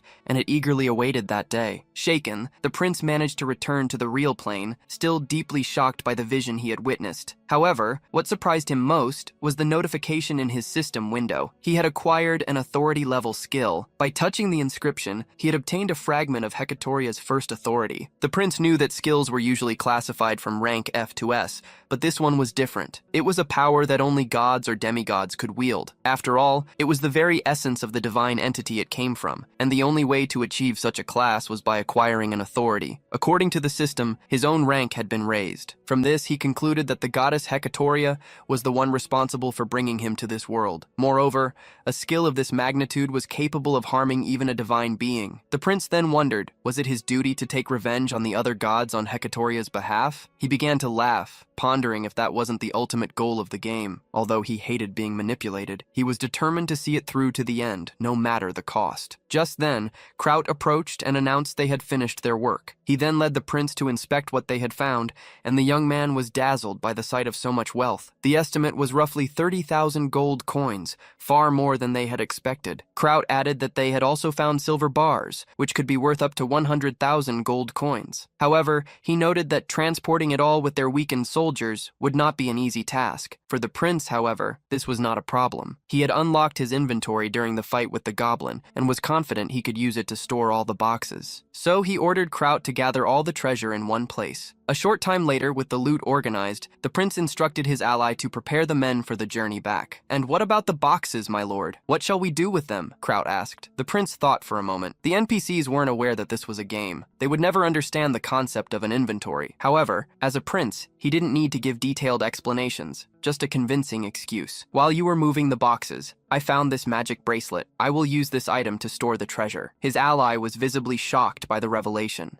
"Keep this a secret," the prince ordered. Kraut understood immediately. Such a valuable item needed to be protected. "I will stand guard while you store the boxes, my lord." Then, the prince activated his system and opened the inventory. Just like in a game, he began transferring the items into the storage space. Unsure of its maximum capacity, he tested the limits little by little. To his surprise, he managed to store all the loot without any difficulty. Now he wouldn't have any financial problems for a long time. All that was left was to return home. Upon leaving the chamber, he regrouped with the soldiers. Kraut informed him that everything was ready for their departure. "Has Lila not returned yet?" the prince asked. "No, my lord. I fear she has fled and abandoned you." However, Calix intervened, claiming it was no coincidence that the Bigfoots had fled earlier. Kraut then realized that Lila had not been idle during her absence. After Prince Calix revealed the nature of Lila's mission, Kraut warned him, considering the endeavor too dangerous. Although he didn't have the best impression of the woman, he did not wish for her to die in such a way. Calix explained that he had tried to include the general in his plan, but upon his refusal, he had been forced to act on his own. Kraut reflected that when he first heard the plan, he had judged the method to be too risky, but now he realized his mistake. The prince then declared that Lila's disappearance was a sign that something had gone wrong. Since the mission was only possible thanks to her, he felt it was his duty to return the favor and rescue her, asking if his soldiers would support him. At first, the soldiers were shocked, but since it was an order from their lord, refusal was unthinkable. The prince was surprised by their immediate enthusiasm, knowing he would have the necessary support. For his part, Kraut felt he had not been as helpful as he should have been, and as a knight, resolved to fulfill his duty to the best of his ability. The prince ordered Kraut to select the members for the search party, while the rest would wait in the cellar. In his thoughts, Calix pondered the possibilities. Lila could have been captured by the Bigfoots or by the organization she belonged to. However, he dismissed the second hypothesis, as his pursuers would have no way of knowing about the secret mission. Capture by the Bigfoots seemed more likely. Besides, Lila was skilled at covering her tracks and wouldn't be careless enough to compromise everything. The real concern was how to actually find her. Kraut approached and asked where they were going. The prince replied that their destination was the Bigfoot leader. He handed some herbs to Kraut, instructing him to boil them and apply the resulting oil to their weapons. Calix was emphatic, telling him not to ask too many questions and to just follow the plan,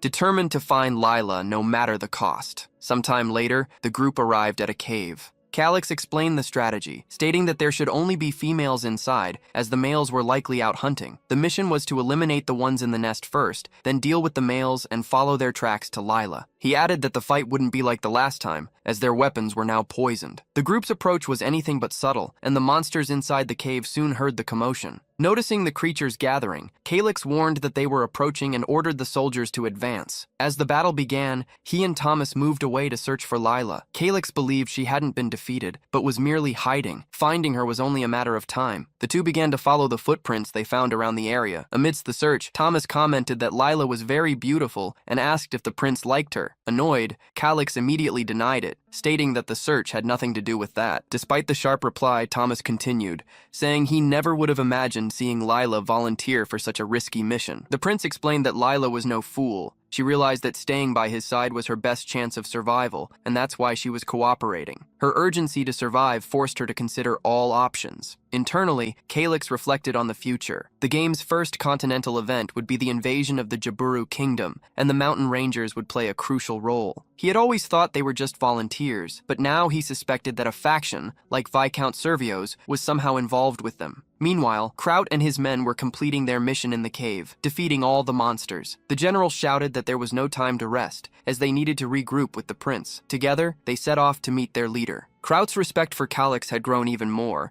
and he only hoped that both the prince and Lila were safe. In the midst of the search for his ally, Calix's heart went cold as he found Lila lying on the ground, surrounded by wild beasts. While Thomas kept the creatures at bay, the prince rushed to help her, seeing the severity of her wound. He quickly pulled out an intermediate-level healing potion, hoping it would be enough. At least Lila was still breathing. Calix knew the wound would heal gradually, but for that, she would need to ingest the entire contents of the vial. With Thomas's return after dispatching the monsters, the prince asked for his help. Together, they managed to position Lila to administer the potion. A sigh of relief escaped Calix as he saw the elixir begin to take effect. At that moment, Kraut finally arrived at the scene, and the prince declared that the timing was perfect. A week later, in the courtyards of Count Shiken's castle, the prince dedicated himself to rigorous physical training. He had reached level 18, approaching the average combat level of an adult man, a remarkable feat for someone only 15 years old. Watching him, Russell commented on how the young master's stamina had increased significantly in such a short time, praising his robust physique. Kraut, in turn,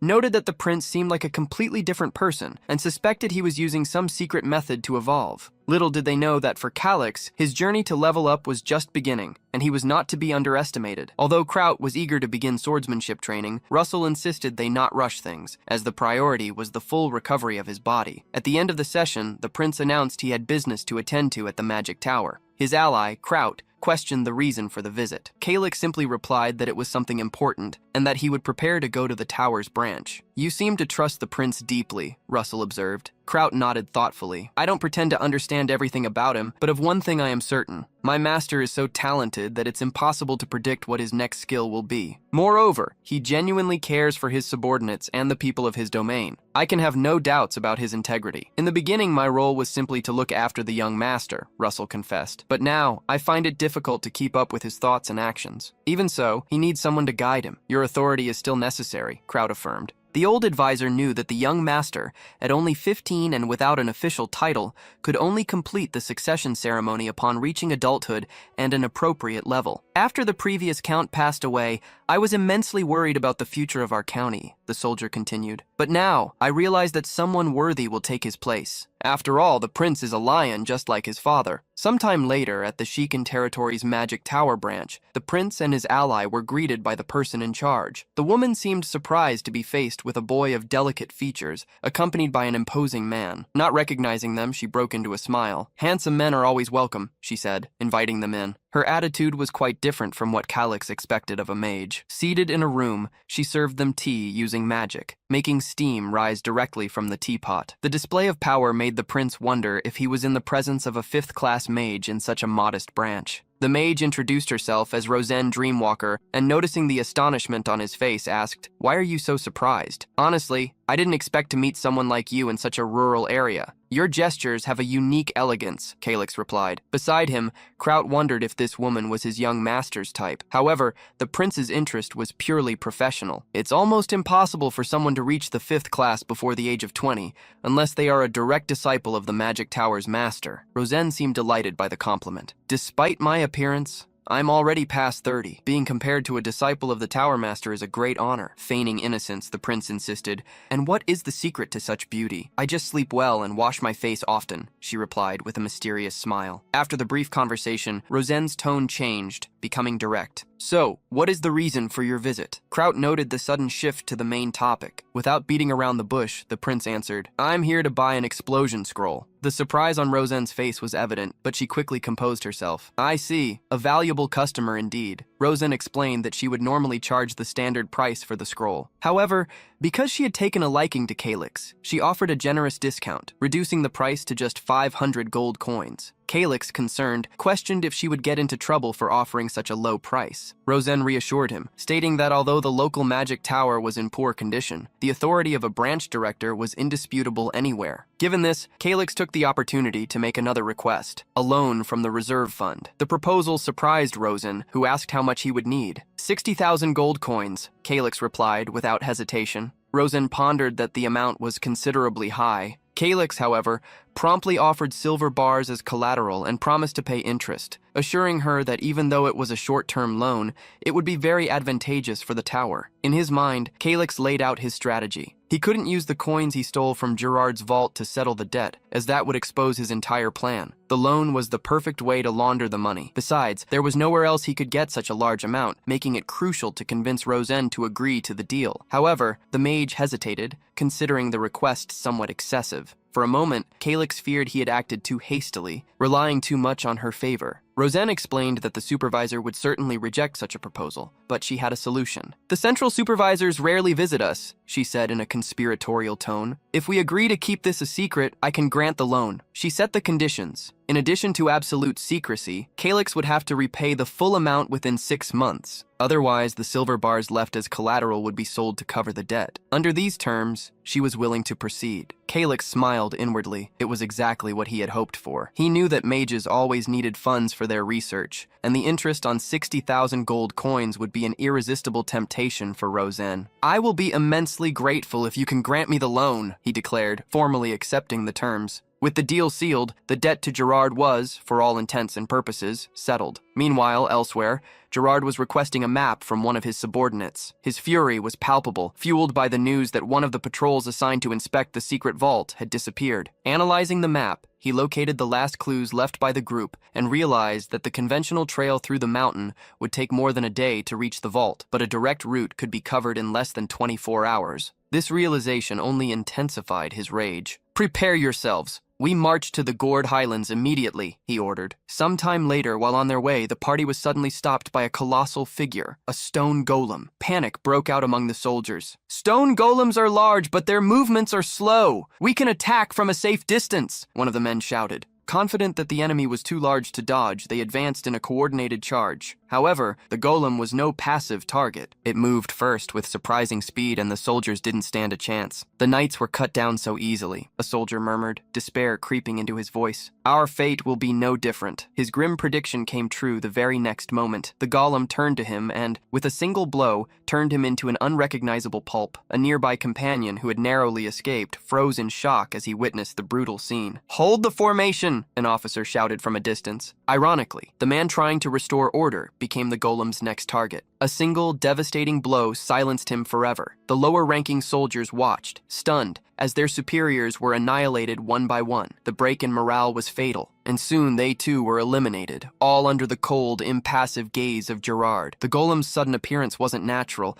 and the group's mage confirmed their suspicions. There must be another mage nearby controlling this creature, and to animate a golem of this size, he would need to be at the very least a 5th-class mage. In the face of the massacre, the army commander approached Gerard. "We're being decimated. I suggest a strategic retreat to regroup." Gerard, however, dismissed the idea with contempt. "Retreat is out of the question. The tribute to the Marquis must be sent in 3 days without fail. Clear this path in 24 hours. I don't care how many of you are left behind." Back at the magic tower, Calyx asked casually, "By now, my gift should have been delivered, shouldn't it?" Rosen smiled, curious. "A gift for a girlfriend, perhaps?" "No, that's not the case," Calyx replied. "Who knows? Maybe one day I'll get a gift from you too," she replied with a sparkle in her eyes. What they didn't know was that just outside the tower, Lila was listening to their entire conversation. A suspicious question formed in her mind. Was that woman trying to seduce the prince? A short time later, Kraut entered the tower to report that all their luggage had been properly stored in the magic tower. Meanwhile, Lila watched the scene, visibly annoyed by her jealousy. The prince, in turn, thanked him for completing the task. Calyx handed a small box to Rosen and asked his companions to wait outside for a moment. They both obeyed promptly. Once outside, Lila couldn't hold back. "Why is the prince trying so hard to please that mage?" Kraut, however, simply replied that he wasn't supposed to say anything more than what was strictly necessary. Inside the tower, Rosen opened the gift, and her eyes sparkled upon seeing a stunning necklace. "Can I really keep something so precious?" she asked, enchanted. Calyx explained that it was a token of his gratitude for the preparation funds she had provided. Rosen reminded him to keep his word and maintain their secret agreement, since the transaction hadn't been officially documented. However, Calyx suspected this was just a pretext. In his mind, the real reason was that the mage didn't want the loan's interest paid to the central tower, but directly to her instead. In any case, he assured her he would keep the secret. Satisfied, Rosen commented that business like this was always welcome and that, moreover, the prince's presence had boosted the sales of scrolls. "By the way," she added with a curious look, "are you planning to go to war with so many explosion scrolls?" Calyx noted the mage's perceptiveness. It was no wonder she held the position of branch chief. Her skill at extracting information was remarkable. To deflect the question, he vehemently denied it. "I would never do such a thing. I'm just replenishing my stock of explosives, since I used up everything I had on my last mining excavation." "You really use such expensive scrolls just to dig holes?" Rosen insisted, skeptical. Calyx smiled enigmatically and said he would leave that topic for their next conversation, since they would be meeting more often from now on. "I'll look forward to it," she replied. Upon leaving the tower, a sense of relief washed over the prince. He had gotten what he wanted, and his territory's enormous debt was finally settled. Now, his only concern was Gerard's reaction upon discovering he had been robbed. Calyx reflected on how, in the past, under Selvio's influence, he had been nothing more than a weed on the side of the road. But the order to eliminate him had failed, and now he was back, seeking revenge against all those responsible. His plan was to catch them by surprise, and he wouldn't rest until his retaliation was complete. Far away, Gerard's group was struggling to contain a colossal golem. Using heavy chains and metal stakes, they tried to immobilize the monster, looking for an opening to expose its vulnerable core. The strategy was clear: destroy the core to bring the creature down. Finally, one of the men managed to land a direct hit, causing a massive explosion that, while successful, claimed the lives of several soldiers in the process. "We've defeated all the golems on the path, sir, but most of the team is either dead or seriously injured," the soldiers' leader reported. Ignoring the losses, Gerard ordered coldly, "Open the vault gates." A mage stepped forward, preparing a crystal ball that served as a key, and handed it to his master. However, upon trying to use the sphere, a metallic voice echoed from the gate. "Unauthorized user detected. Activating countermeasure protocol. Step away immediately, or you will be eliminated." Startled, Gerard tried again, wondering what could be happening. But all his attempts were in vain. Access was repeatedly denied. "Master, we must fall back before the countdown ends. Then we can try again safely," the mage warned. The group ran away from the entrance, but the system's voice sounded once more. "Interception program activated. Dispatching containment units to eliminate intruders within the designated range." Back with Calyx's group, during the return journey, he finally asked Lila about her bad mood. The girl confessed that it all started when he showed so much affection for the mage from the tower. The prince, however, assured her there were no ulterior motives. "I was there strictly on business," he clarified. Changing the subject completely, Calyx posed an unexpected question. "What do you think would happen if Selvio were betrayed?" Lila seemed confused. "Why would anyone do that? The Viscount is not the forgiving type. He's a strict perfectionist who doesn't tolerate failure under any circumstances," Calyx countered. "But do you think someone like Gerard would meekly accept his own death, even if it were an order from the Viscount?" Lila pondered and agreed. "If Gerard finds out he's been deceived, he'll certainly do anything to survive. He wouldn't hesitate to betray the Viscount if necessary." "Exactly. Gerard wouldn't let himself be taken down so easily," the prince concluded. Silently, Lila watched his expression and realized that once again, Calyx was planning something on his own. An uncomfortable feeling of being left out began to grow inside her. Meanwhile, on the Golda Plateau, one of Gerard's allies reported that while they had successfully exterminated the monsters with the support they received, their own troops had been nearly wiped out in the process. Furious, Gerard ordered the creation of a new army, but the immediate priority was to open the vault door. He concluded that the only way in was to blow the door open with a magic scroll, even if it caused considerable destruction to the site. A short time later,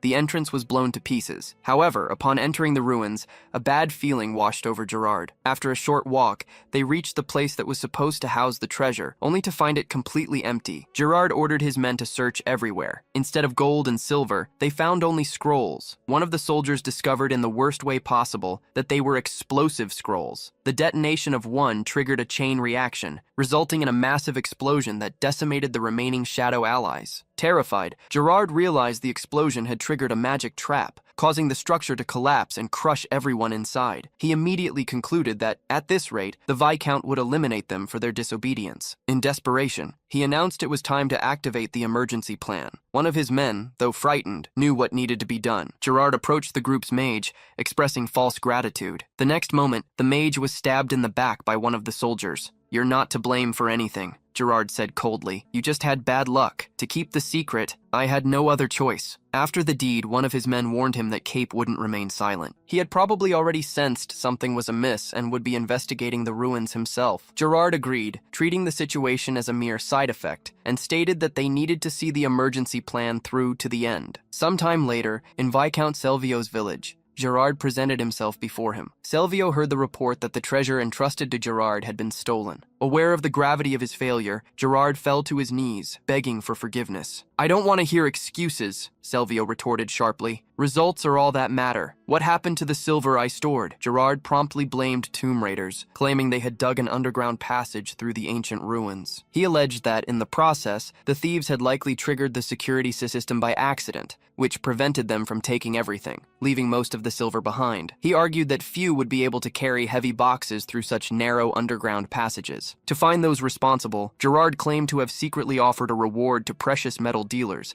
in addition to having other strategies in motion. With this, he was confident that sooner or later, he would recover the treasure. Furthermore, he believed the thieves would try to steal what was left, but this time, he would be waiting for them. After all, someone who steals once feels confident enough to try again, especially when it comes to such a valuable haul. The Viscount seemed satisfied with the plan, and Gerard thought his smooth talking was working. The idea of pressuring the thieves until some information leaks out is excellent, said Selvio. However, you will still be punished. The Viscount's response came in the form of violent lashes from a whip. As he whipped him, Selvio unleashed all his fury, blaming Gerard for everything that had happened. He revealed that he knew Gerard had always considered the commander of the Shadow Forces his enemy, and that the army trained for so long had become useless because of his actions, with more than half of the men now out of commission. The Viscount declared he didn't care about petty squabbles, but if they affected the great cause, it was his duty to intervene. With that, he announced that Gerard would be removed from the command of the Dark Forces, and from now on, would only act with his express permission. Furthermore, the Viscount brought up the tribute to be sent to Marquis Antonio. He ordered Gerard to go to the Shekin territory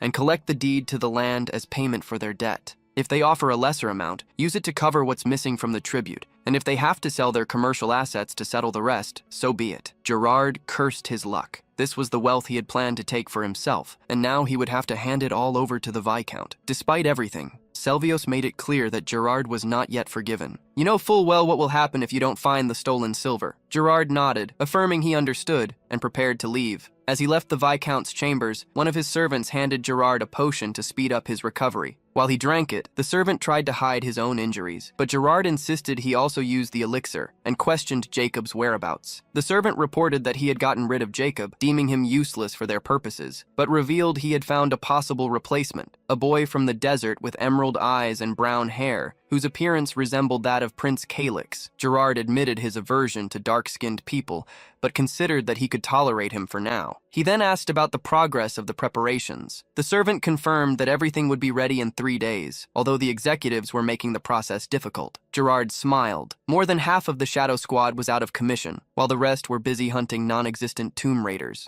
This was the perfect opportunity for his plan to succeed. He ordered the servant to go to Count Shaken's estate and seize any object of value. The more money they had to rebuild their lives after their escape, the better. The servant reflected, remembering how that man had thwarted the Shaken family's succession battle against Prince Calyx. Would it really be so easy this time? A few days later, in the Shaken territory, Kraut announced Gerard's arrival for another visit, this time to address the matter of the debt. Russell remarked that everything was happening exactly as the prince had foreseen and instructed Kraut to accompany Calyx during the meeting. Although Kraut felt like a hindrance, Russell assured him that his only role was to support his master. Shortly after, Prince Calyx went to meet Gerard, who commented on the improvement in his physique. Calyx, however, cut the conversation short. I can do without the pleasantries. Your rude attitude has already exhausted my patience, so get straight to the point. In that case, I'll be direct, Gerard replied. I am here to carry out an official seizure. It has been determined that this territory owes 60,000 in gold and has no means to pay. Therefore, I will confiscate all necessary items to secure payment of the debt. And what happens if I refuse? The prince asked. Then I will assign a senior officer to ensure you do not escape,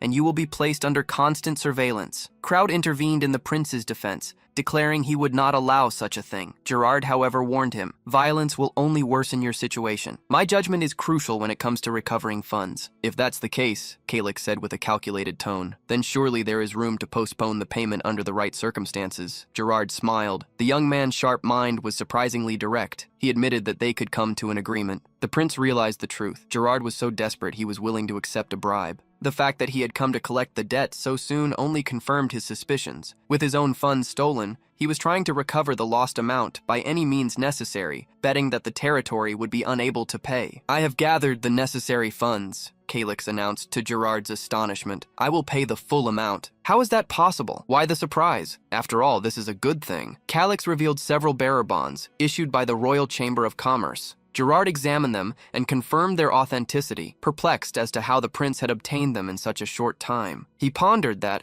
unlike gold and silver, these bonds were light and easy to transport. If he took them and fled, he could escape any punishment from the Viscount and even go into exile in a foreign country. At that moment, the prince placed a gleaming silver bar on the table. Would you like to verify it? I have 32 more pieces like this. in 420 boxes. Gerard's blood ran cold. The prince was openly revealing himself as the thief of the Viscount's treasure. Was his plan to report him to Selvios? Was it possible he had known everything from the beginning? Gerard wondered if he was even facing a human being. If Viscount Selvios found out, it would be the end of him. When the rumors began to spread, Viscount Selvios fled with his secret funds. Calyx continued, relentless. You will be held responsible for the disappearance of these bars. Therefore, you have two choices. Betray the Viscount and flee, or take responsibility for your mistakes and face severe punishment. Seeing Gerard's shock, the prince decided to offer him a glimmer of hope. I will help you survive during your escape. Are you interested? Kraut watched, trying to decipher what his master was planning. It's not enough to just escape this territory, Gerard argued, his voice trembling. I will prepare support so solid that no one will be able to touch you. Why are you doing this? I am facing one of the most powerful men in the kingdom. That is why I want to help you. Right now, I need security greater than that of a prince. Can you give me that? Yes, Calyx confirmed, but everything has a price. He extended a document to Gerard, stating it was his safe passage. It was a receipt, attesting that the Shikan County had paid its entire debt with bearer bonds issued by the royal family. Gerard finally understood. Prince Calyx was truly terrifying. He had deceived everyone, pretending to be a fool and naive all this time. In that instant, Gerard knew it was better not to have him as an enemy, and agreed to sign the document. Before, he had seen only a frail boy. Now, he understood he was dealing with someone far beyond his capabilities. Gerard inquired what, exactly, he needed to do. In response, Calyx handed the signed contract to Kraut, announcing that he would be leaving for the capital. A short time later,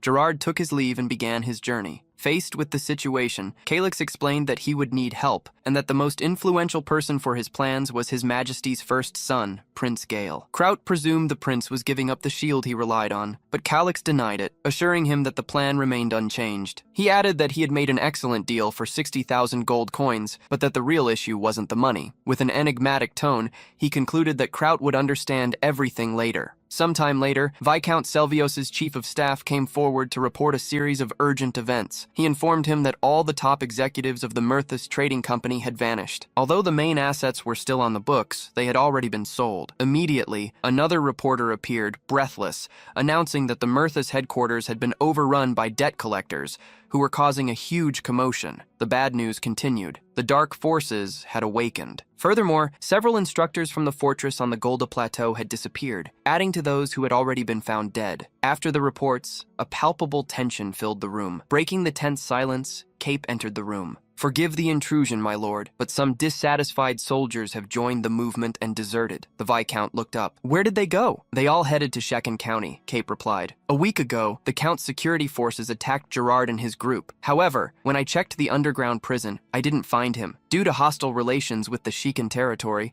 our trackers were unable to advance. Selvios wondered why Gerard would go to the Shikan territory of all places. He wouldn't be foolish enough to attempt such an obvious escape. However, the possibility began to form in his mind. Chief of Staff, the Viscount ordered, send someone to the fortress on the Golda Plateau immediately. Keep this under absolute secrecy. This information cannot leak. And check if the boxes with the silver bars are still there. My lord, as far as we know, the mine collapsed and everything is buried. I don't know how we could confirm that. Find a way, Selvios retorted, unyielding. Even if you have to dig with your own hands. Turning to the other subordinate, he continued, Gale, from now on you are the squad leader. Bring the trackers back. I don't want to compromise our spy's cover for a fugitive who is probably long gone. However, we will not stop the search. Send a boat to monitor the Aran River. If no one appears in the next 2 weeks, it's likely they haven't tried to leave the kingdom. That way, we'll still have a chance to capture them someday. Lastly, prepare to meet with Marcus Antonio. Sometime later at Marquis Antonio's castle, the host remarked with a wry smile, It seems even perfectionists like you, Selvios, fail from time to time. It's nothing serious, the Viscount replied, downplaying the situation. Only one of the bases I established has vanished. Since that incident, things haven't been going well. Perhaps we were too hasty. Nevertheless, Selvios countered, it was an excellent opportunity to eliminate the promising Count Colin Shikan, who was about to reach Class 7. Someone like him could not be allowed to stand by the king's side, as he would upset the balance of power. It's a decision we cannot go back on. The Crown's agents will find whoever is responsible for stealing my silver. And what will we do about the arrogant Shekins? Antonio asked. Should we declare war? Perhaps diplomacy would be more effective, Selvios mused. I've checked the information and confirmed that the Shekin territory has not yet replaced its representative on the Council of Nobles. The current one, Tigre, is our ally.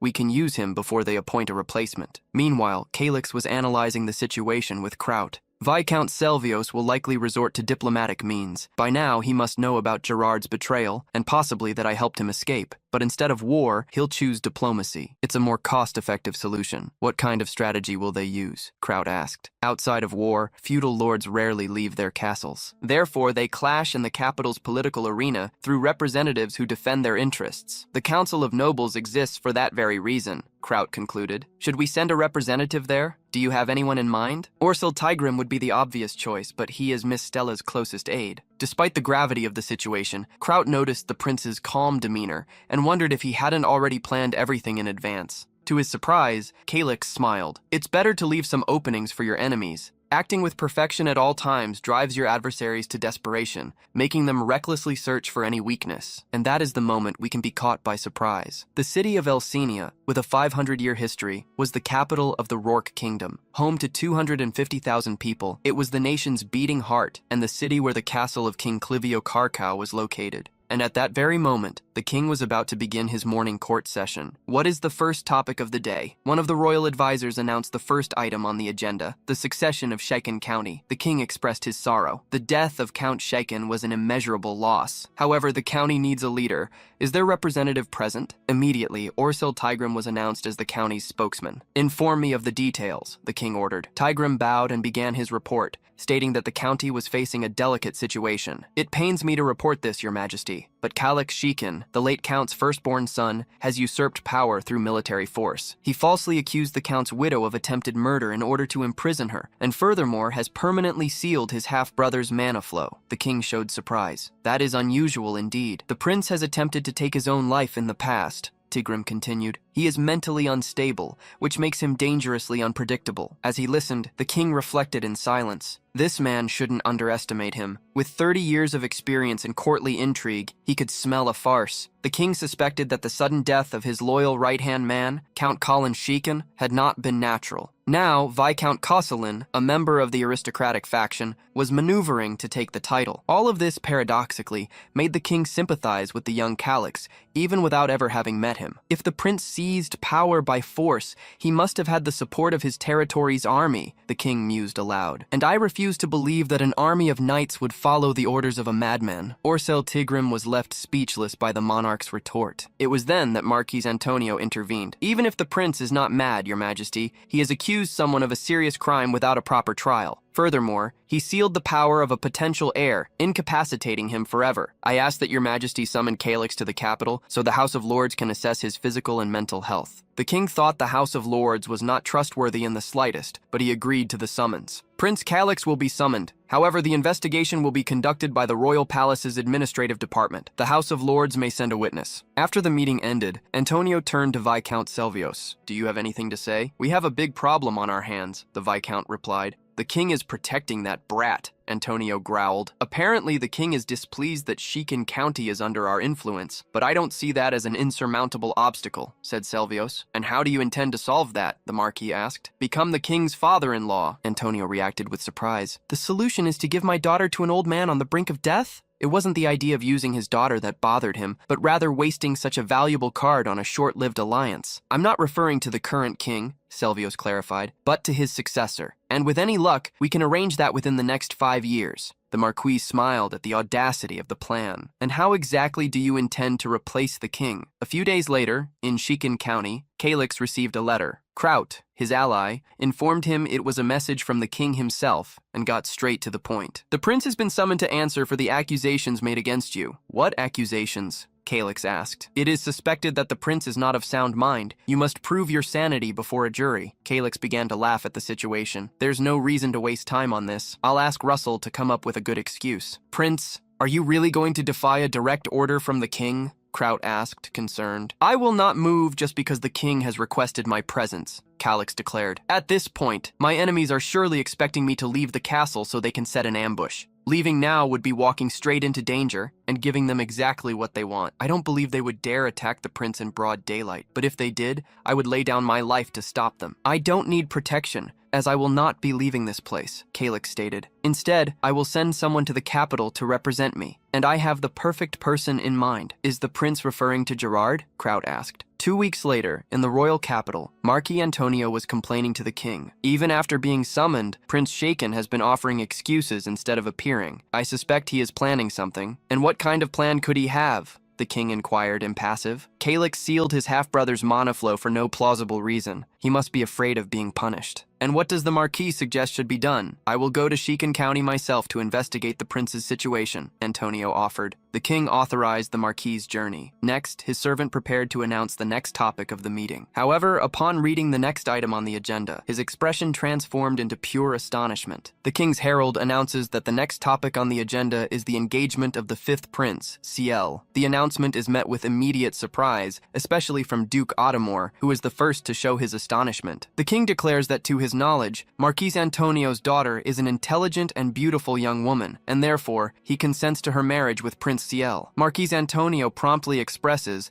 that such a union would be an immense honor for his family. However, Duke Ottomore vehemently disagrees, arguing that tradition dictates that the prince's brides be chosen from among the ladies who serve the queen. He points out that these women are selected for their exceptional skills, cultivated over years of interaction with the noblest families. As he listens to the protest, Antonio reflects, satisfied, that his maneuver has caught everyone by surprise. The king, in turn, addresses the duke. Are you implying that Marquis Antonio's daughter is inferior to any other candidate? He questions, his voice firm. He then reprimands him, reminding him that royal marriages are decisions made by the king and queen, and it is not the nobility's place to interfere. Although aware of this, Duke Ottomore feels that this is not right, but he has no power to oppose the royal decision. He and the moralist faction support the first prince, but the fifth prince is the current queen's biological son. The conclusion is inevitable. The king intends to name his fifth son as successor to the throne, over the firstborn. This means the moralist faction has been abandoned by the monarch, and the very foundation of the factions is beginning to crumble. Amidst the tension, the first prince enters the meeting room, announcing he has an urgent matter to discuss. The prince was not summoned to this meeting, the king warns. Leave at once. I will not leave until your majesty hears what I have to say, the prince replies firmly. Faced with this refusal, the king questions if his authority is being challenged. The prince denies it, but the king insists that by refusing to leave, he is disobeying a direct order. The monarch makes it clear that he will not allow any interference in Prince Ciel's marriage. However, the first prince states he has no intention of meddling in his brother's engagement. He claims to have found crucial information on a completely different matter,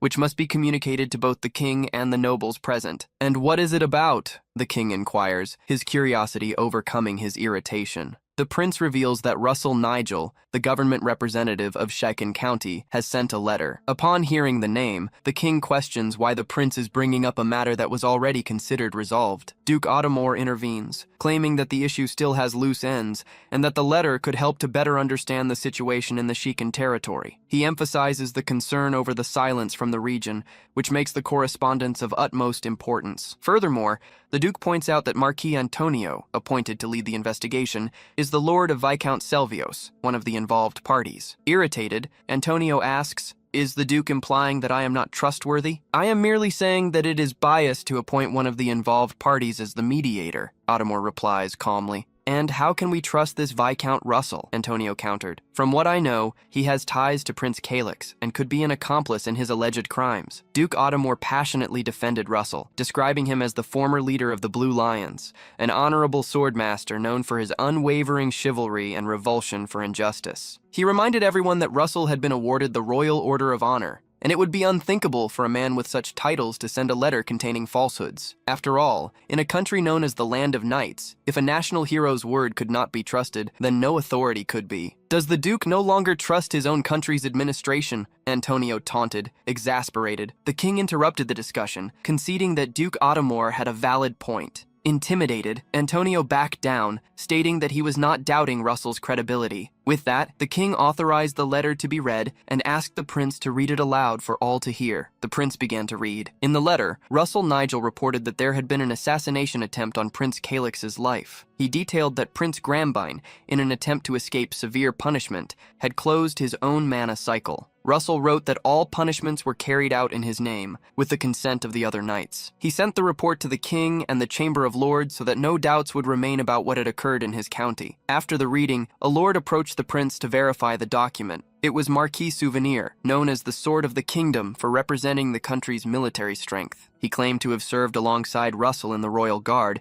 and to be familiar with his signature. Souvenir, who recognized Russell as a great ally and a true knight, examined the letter and confirmed its authenticity, immediately seeing through Antonio's attempts to distort the facts. Antonio felt the walls closing in around him. His plan to dismantle the moralist faction and marry his daughter to the heir to the throne was about to be ruined by Souvenir's involvement. However, the first prince's appearance at that exact moment made him the new center of attention. This completely changed the power landscape, as the first prince's factions were direct adversaries of Prince Ciel's allies, a rivalry he might be able to exploit. To escape the situation, however, he first needed to resolve the matter of Shikan County. "I do not doubt Viscount Russell's word," Antonio said, changing his tactic. However, Prince Grambine's involvement in the assassination attempt was based solely on the attacker's testimony. It would be prudent to conduct an investigation to obtain concrete evidence. "Leaving the Count's title vacant is not a viable option," Ottomore retorted. "Prince Calix is only 15 years old," Antonio argued. "I've heard he doesn't even possess the basic skills to become a knight. To begin with, he should at least become a sword master." Ottomore considered the suggestion absurd, reminding him that Marquis Antonio himself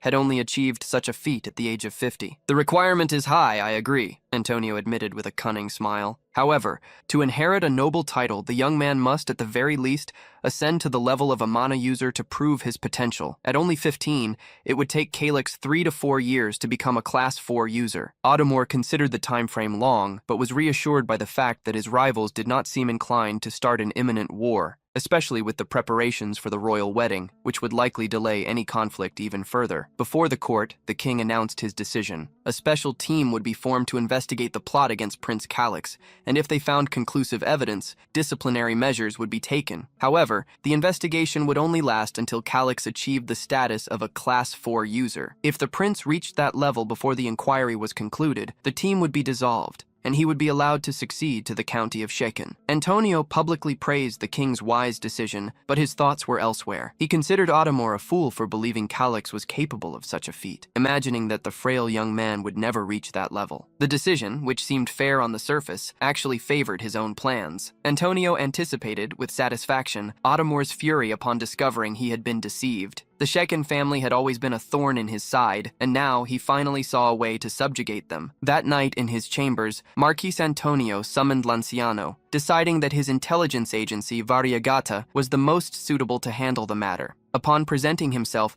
Lanciano was given a task with the strict condition that Viscount Selvios was to know nothing of it. Lanciano hesitated, arguing that the Viscount was too cunning to be easily deceived, but difficulty was not an excuse for refusal. Noticing the Marquise's foul mood, he listened to the order. Use one of the Dark Knights, just like last time, to resolve the issue without getting his own hands dirty. Understanding, Lanciano promised to arrange everything. That same night, in Prince Gale's castle, the atmosphere was one of celebration. Standing before Gerard, Gale gave him full credit for their recent success. "The moment the royalist faction was abandoned, you stepped in and united everyone. No one else could have executed such a bold plan." Gerard, for his part, could hardly believe what had happened, aware that the true architect of it all was Prince Calix. However, he had to take the credit, as the truth of Calix's involvement could not come to light. Gale showed he was aware of the situation, knowing that Gerard had once been the Viscount's advisor, and supposed that Antonio and Selvios must be regrouping.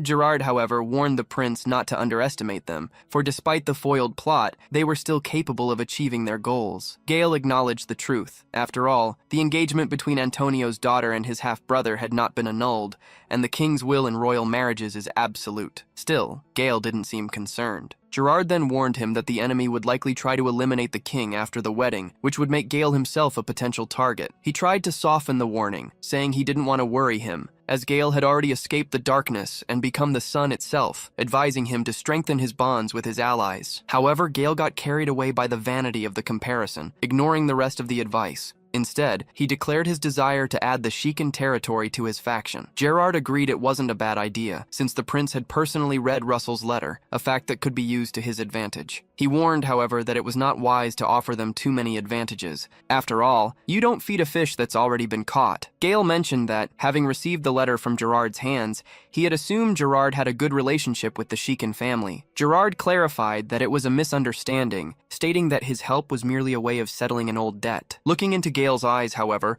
Gerard noticed a strange resemblance to Calyx, feeling as if someone were peering into the depths of his soul. Ignoring the sensation, Gale announced he would leave for the Shiken territory immediately and ordered Gerard to prepare a declaration of support. He claimed not to care about a possible rejection, as the trip alone would be enough for his adversaries to speculate on his motives, sowing confusion. Gerard, who had planned to increase his influence over the prince, now wondered why Gale showed so much interest in the Shiken territory. In any case, he couldn't stop him, leaving him with no choice but to wish him a safe journey. A few days later in the Shiken territory, Russell found Prince Calyx and got straight to the point. "You need to become a Class 4 user as quickly as possible." Calyx replied that he wasn't worried, as he was already planning to explore a dungeon or ruins to grow stronger. Russell, however, dismissed the idea, stating that the prince didn't need to take such risks. He assured him that he had personally arranged a method for Calyx to reach Class 4 as soon as possible. With that, he grabbed the prince and dragged him to the training grounds. A short time later, the soldiers watched the scene, stunned by the brutality of the regimen imposed on the prince. Russell wasn't holding back at all, and Calyx felt every blow on his own skin. Exhausted, he thought he couldn't take any more,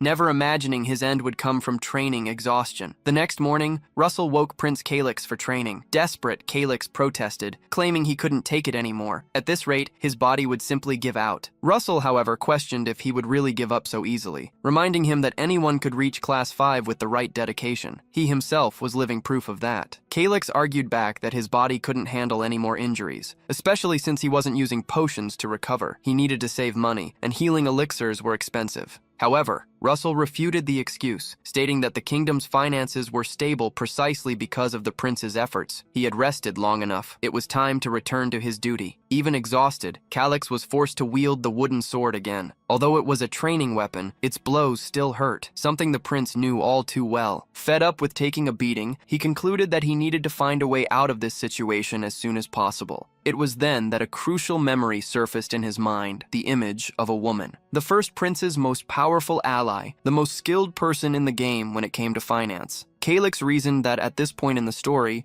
she had not yet met the first prince. This meant that if he was fast enough, he could recruit her to his cause before Gale did. Taking advantage of a moment when he was on the ground, Calyx interrupted the training. As Russell pulled him up abruptly, he warned that he didn't want to hear any excuses, as that would only extend the training session. Ignoring the warning, Calyx got straight to the point, mentioning the silver bars they possessed but couldn't use. Russell recalled that the material had been stolen, and many were already looking for it. The prince then revealed his plan. They needed someone to launder the money, allowing them to use it without raising suspicion. Although Russell suspected this was just a ploy to escape training, he had to admit that the issue of the silver bars needed to be resolved. Still, he questioned the urgency of the matter. Calyx was insistent. If they lent out the silver, the interest alone would yield 200,000 in gold. Every day the treasure sat idle was a monumental loss. Convinced by the financial argument, Russell relented, but asked how much time would be needed. The prince replied that he would need 3 months in the capital, not a day less. Suspicious that it was just an excuse to relax, Russell agreed, but with one condition. During the trip, Kraut would be in charge of ensuring he completed his daily tasks. Calyx tried to protest, but his master's decision was final. The next day, Kraut approached with urgent news. Prince Gale was on his way to Shiken County. Surprised, Calyx questioned the reason for the sudden visit. Kraut explained he had heard that a large-scale succession battle had begun between the 1st and 5th princes, and apparently, Gale was interested in taking the Shiken territory for himself. The news came as a shock to Calyx, who had not been informed. Without hesitation, he ordered his departure to be prepared within 2 hours. Kraut argued that the fastest way would be by horse, and the prince still didn't know how to ride. Calyx, however, was determined, stating that he would learn on the go. Intrigued, Kraut asked why his master wanted to leave before Prince Gale's arrival. Calyx simply said he had his reasons. In his thoughts, he knew that of everyone who had played Heroes of Destiny, there wasn't a single person who didn't know the name Gale Roche Leclaveau Krakow. Gale was one of the rare hero-level characters in the game, notorious for his talented allies. The prince knew all too well how he recruited them, by force. Those who opposed him were eliminated in mysterious ways. While Kraut worried about the scolding he would receive if the prince left without notice, the 2 hours passed. No amount of pleading could change Calyx's mind. In fact, He already felt he was running late. Looking to his side, however, an unexpected sight surprised him. Lila was also preparing to travel. "What are you doing?" he asked. "Thanks to you, Prince, the power of the shadows has been reduced. My pursuers no longer have time to bother with me," she explained. "And where do you plan to go?" Lila shrugged. "I haven't decided yet. I've always dreamed of freedom, but now that I have it, I don't know what to do with it. I suppose I'll go wherever my heart takes me." The prince, however, interrupted her, a plan already forming in his mind. "In that case, I have a suggestion for you." The prince mentioned that if the opportunity arose, he would travel to the Holy Empire of Granada. Intrigued, Lila questioned if there were artifacts or manipulation techniques suitable for women in that place. He understood her suspicion, but to his surprise, Lila stated that she trusted his words and thanked him for the valuable information, expressing her wish to meet him again someday. Although the prince agreed verbally, in his thoughts, he decreed that a reunion would never happen. To him, there was no reason. Lila didn't possess a high-level talent, and he had already extracted everything he needed from her. This was a final goodbye. However, even aware of his own calculating intentions, he chose to let her keep her hope alive. As cold as he tried to be,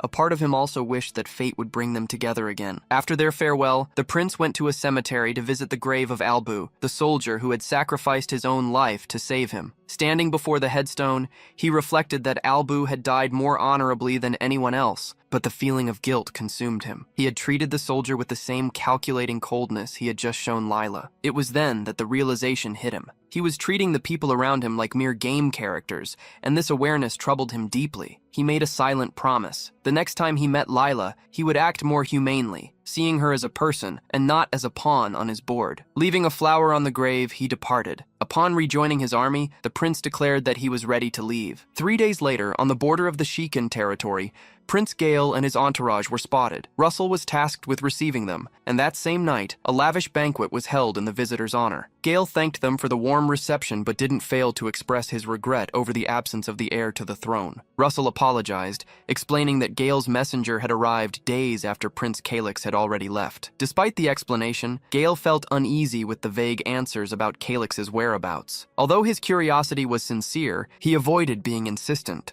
leaving him only to lament the heir's absence. So as not to be misunderstood, Gale quickly added that he was simply eager to meet Prince Calyx, but that in any case, he was happy for the opportunity to meet Russell. After the exchange of pleasantries, Prince Gale got straight to the point. "Viscount Castellan believes we are allies," Gale explained, "and I would like to use that perception to our advantage. As proof of my good faith, I personally delivered your lordship's letter to the king." Russell thanked the prince for his gesture. The conversation then shifted. "How do you know Gerard?" Gale inquired. Russell returned the question. "Didn't he tell you?" "He only mentioned it vaguely. I'd prefer to hear your version of the events," Gale replied. Indignation welled up inside him. How dare that man treat him as if he weren't aware of his own subordinates' reports? What irritated him most, however, was his complete inability to decipher Russell's true intentions. Russell began his explanation. "Prince Calyx was ill when he received the royal summons, which forced us to send a message. Unfortunately, it was not delivered as it should have been." "Was there a problem with the messenger on the official road?" Gale questioned.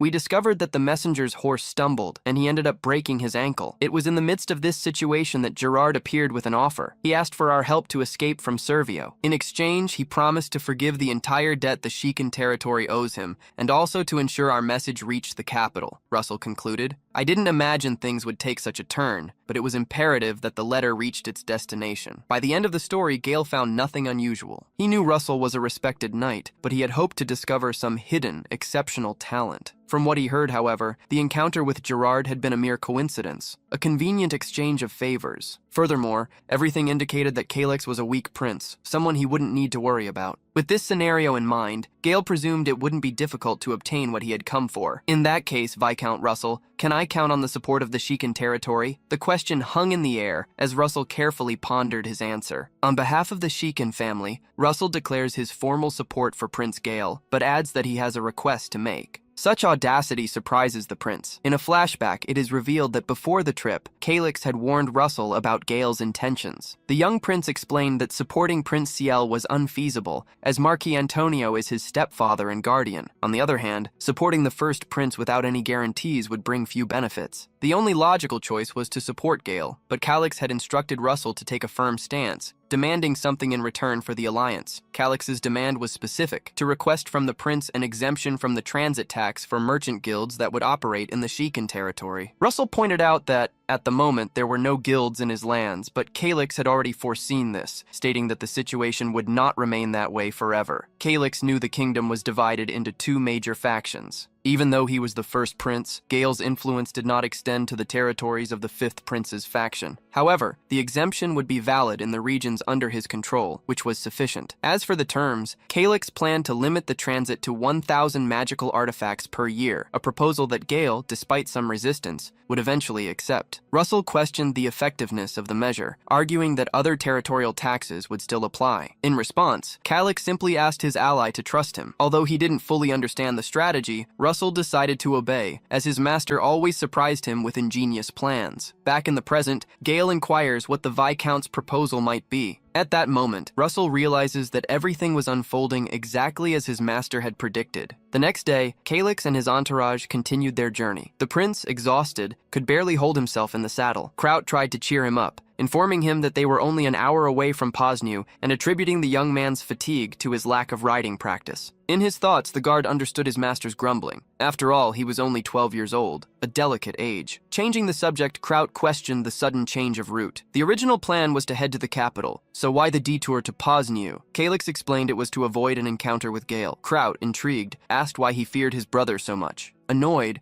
Calix denied being afraid, stating that the visit to Poznu was already planned for the return trip, and that he had simply decided to move it up. Kraut found his prince's reaction adorable, even when he was worked up. However, Calix knew that if he continued to be treated like a child, he would never be taken seriously. He needed to reach Class 4, but training with Russell would take an eternity. That was the real reason for his visit to Poznu. His goal was to conquer the dungeon near the city, a feat that could earn him a coveted S-rank skill. Dungeons of that caliber were rare, and his fragile constitution made the mission even more challenging, which was why he had assembled a team. Anyone who saw them could ruin his plans. But Poznu was a free city, with no meddling nobles, and where it would be easy to recruit mercenaries to complete the expedition party. Shortly after, the walls of Poznu appeared on the horizon. Upon arriving at the entrance, the group was approached by a guard, who requested that the prince fill out the visitor's log before proceeding. Once settled in an inn, Calix gathered his men. Praising everyone's excellent work during the long journey, he declared they deserved a good rest before continuing. With a smile, he asked if anyone knew a good place in the city to celebrate. The suggestion was met with great enthusiasm by the soldiers. Kraut, on the other hand, showed some apprehension, but his concern was quickly drowned out by the contagious excitement of the majority. The group headed to a bustling square, filled with stalls offering quality food and drink. In the midst of the crowd,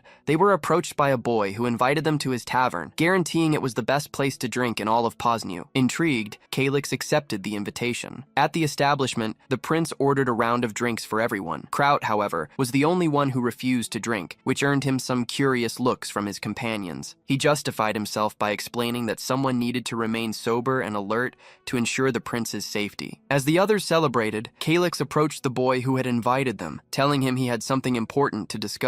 The boy watched the commotion, perplexed, until Calix approached and asked about a quieter establishment. The youth warned he would get in trouble for taking him elsewhere, but Calix explained that his soldiers were enjoying themselves, and he didn't want to spoil their fun. He then promised a generous reward if the boy would guide him to a more peaceful spot. At the sight of the gold coin, the boy's eyes lit up. He agreed to accompany Calix on the sole condition that no drunkards came with them. The prince agreed and called for only Kraut to follow. As they left the tavern, the boy pointed the way. Along the route, Calix asked how long he had lived in Poznu. The youth replied that he had lived in the city for over 10 years, which surprised the prince, who remarked that he looked much younger. Annoyed, the boy retorted that he was 14, forcing Calix to apologize. Changing the subject, the prince wanted to know who the most powerful person in the city was. The guide explained that the most renowned fighter was Lord Omar, leader of the Steel Shield mercenary group. However, he mused that, in reality, Omar had never faced the other great leaders, so it was impossible to determine the strongest among them. Curious,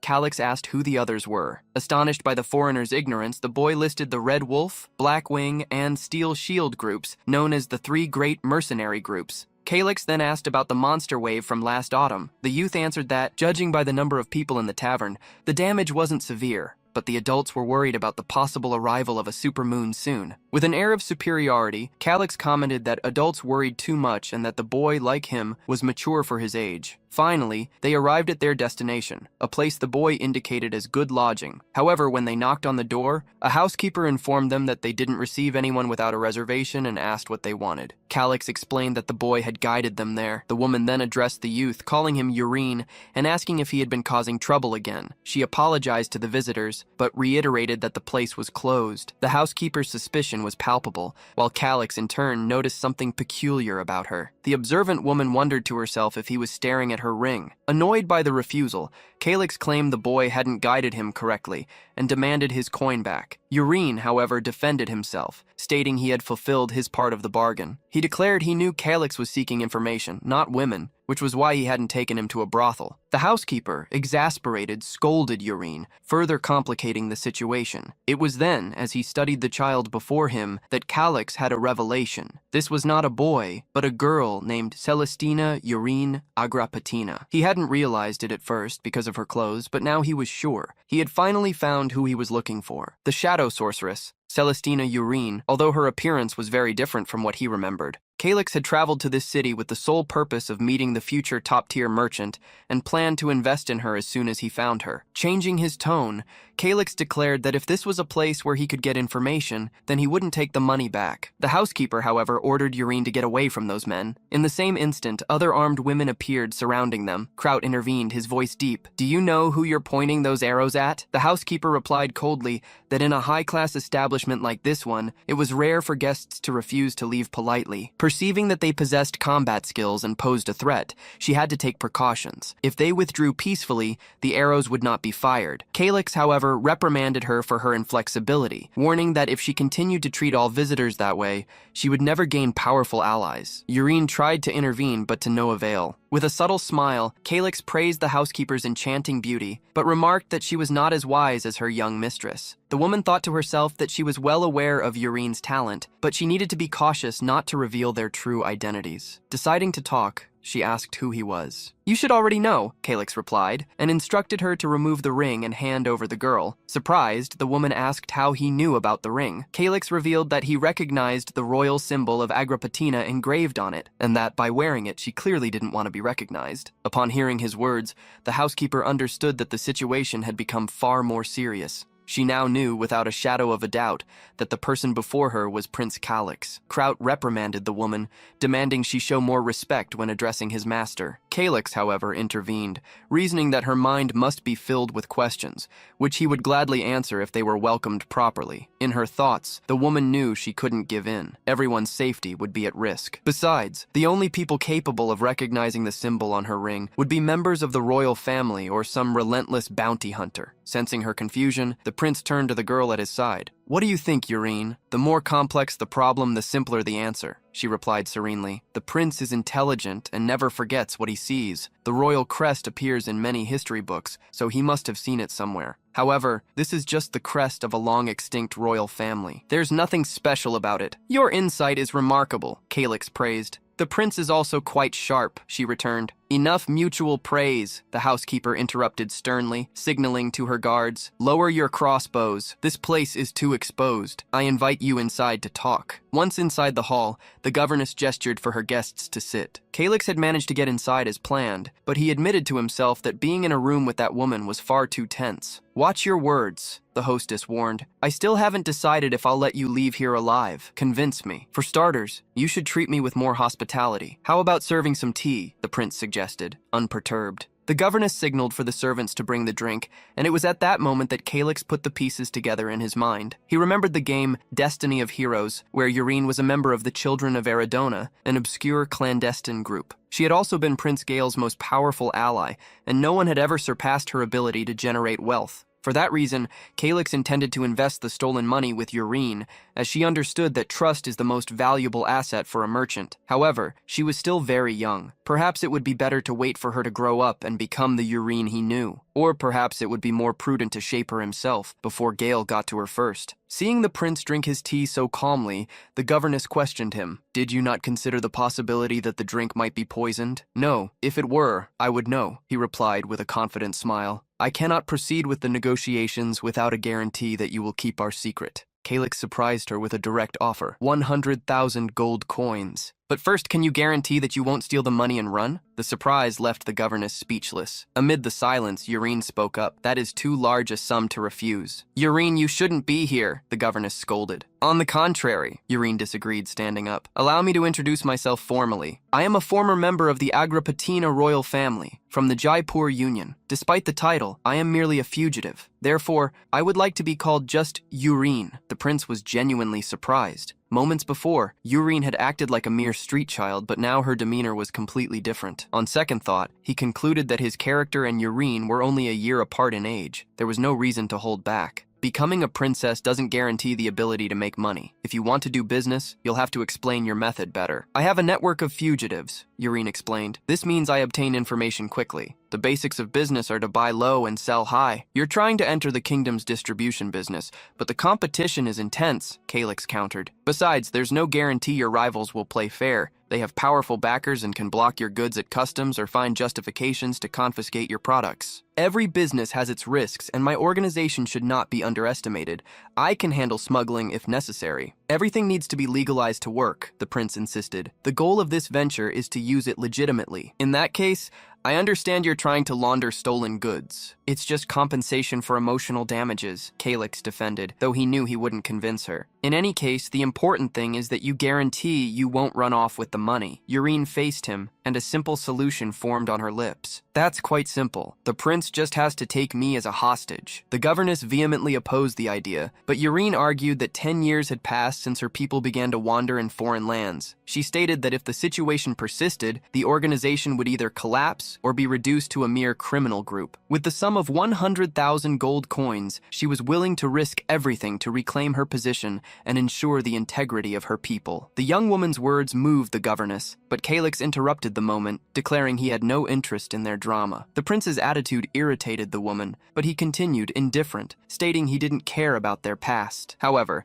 he pointed out that if Urine wished to be treated as a princess, she should return to the kingdom of the Jaipur Union. Despite her guardian's visible discontent, Urine admitted the prince was right. In a gesture of renunciation, she declared she would abandon the Agripatina name and then cut her own hair, surprising everyone in the room. Even with the drastic act, Urine acknowledged that the prince's decisions were not reckless. Calyx confirmed, explaining that his original plan was to leave everything in her hands. However, he stated that Urine was still too young for him to trust her completely. Until a solid bond of trust was established, he would have to guide her personally. In turn, Urine observed that the prince didn't seem much older and asked his age. He pondered that, despite the girl's maturity, he couldn't treat her as an adult, as she was still just a child. Calyx clarified that his role was only to provide the capital, while Urine would operate the business with his money. Therefore, the age difference between them was irrelevant. Urine understood, but asked to know the prince's plan in detail. Calyx replied that, first of all, they needed to focus on the main objective, and for that, he required more information. Complying with the request, Urine ordered the governess to reveal everything they had to the prince,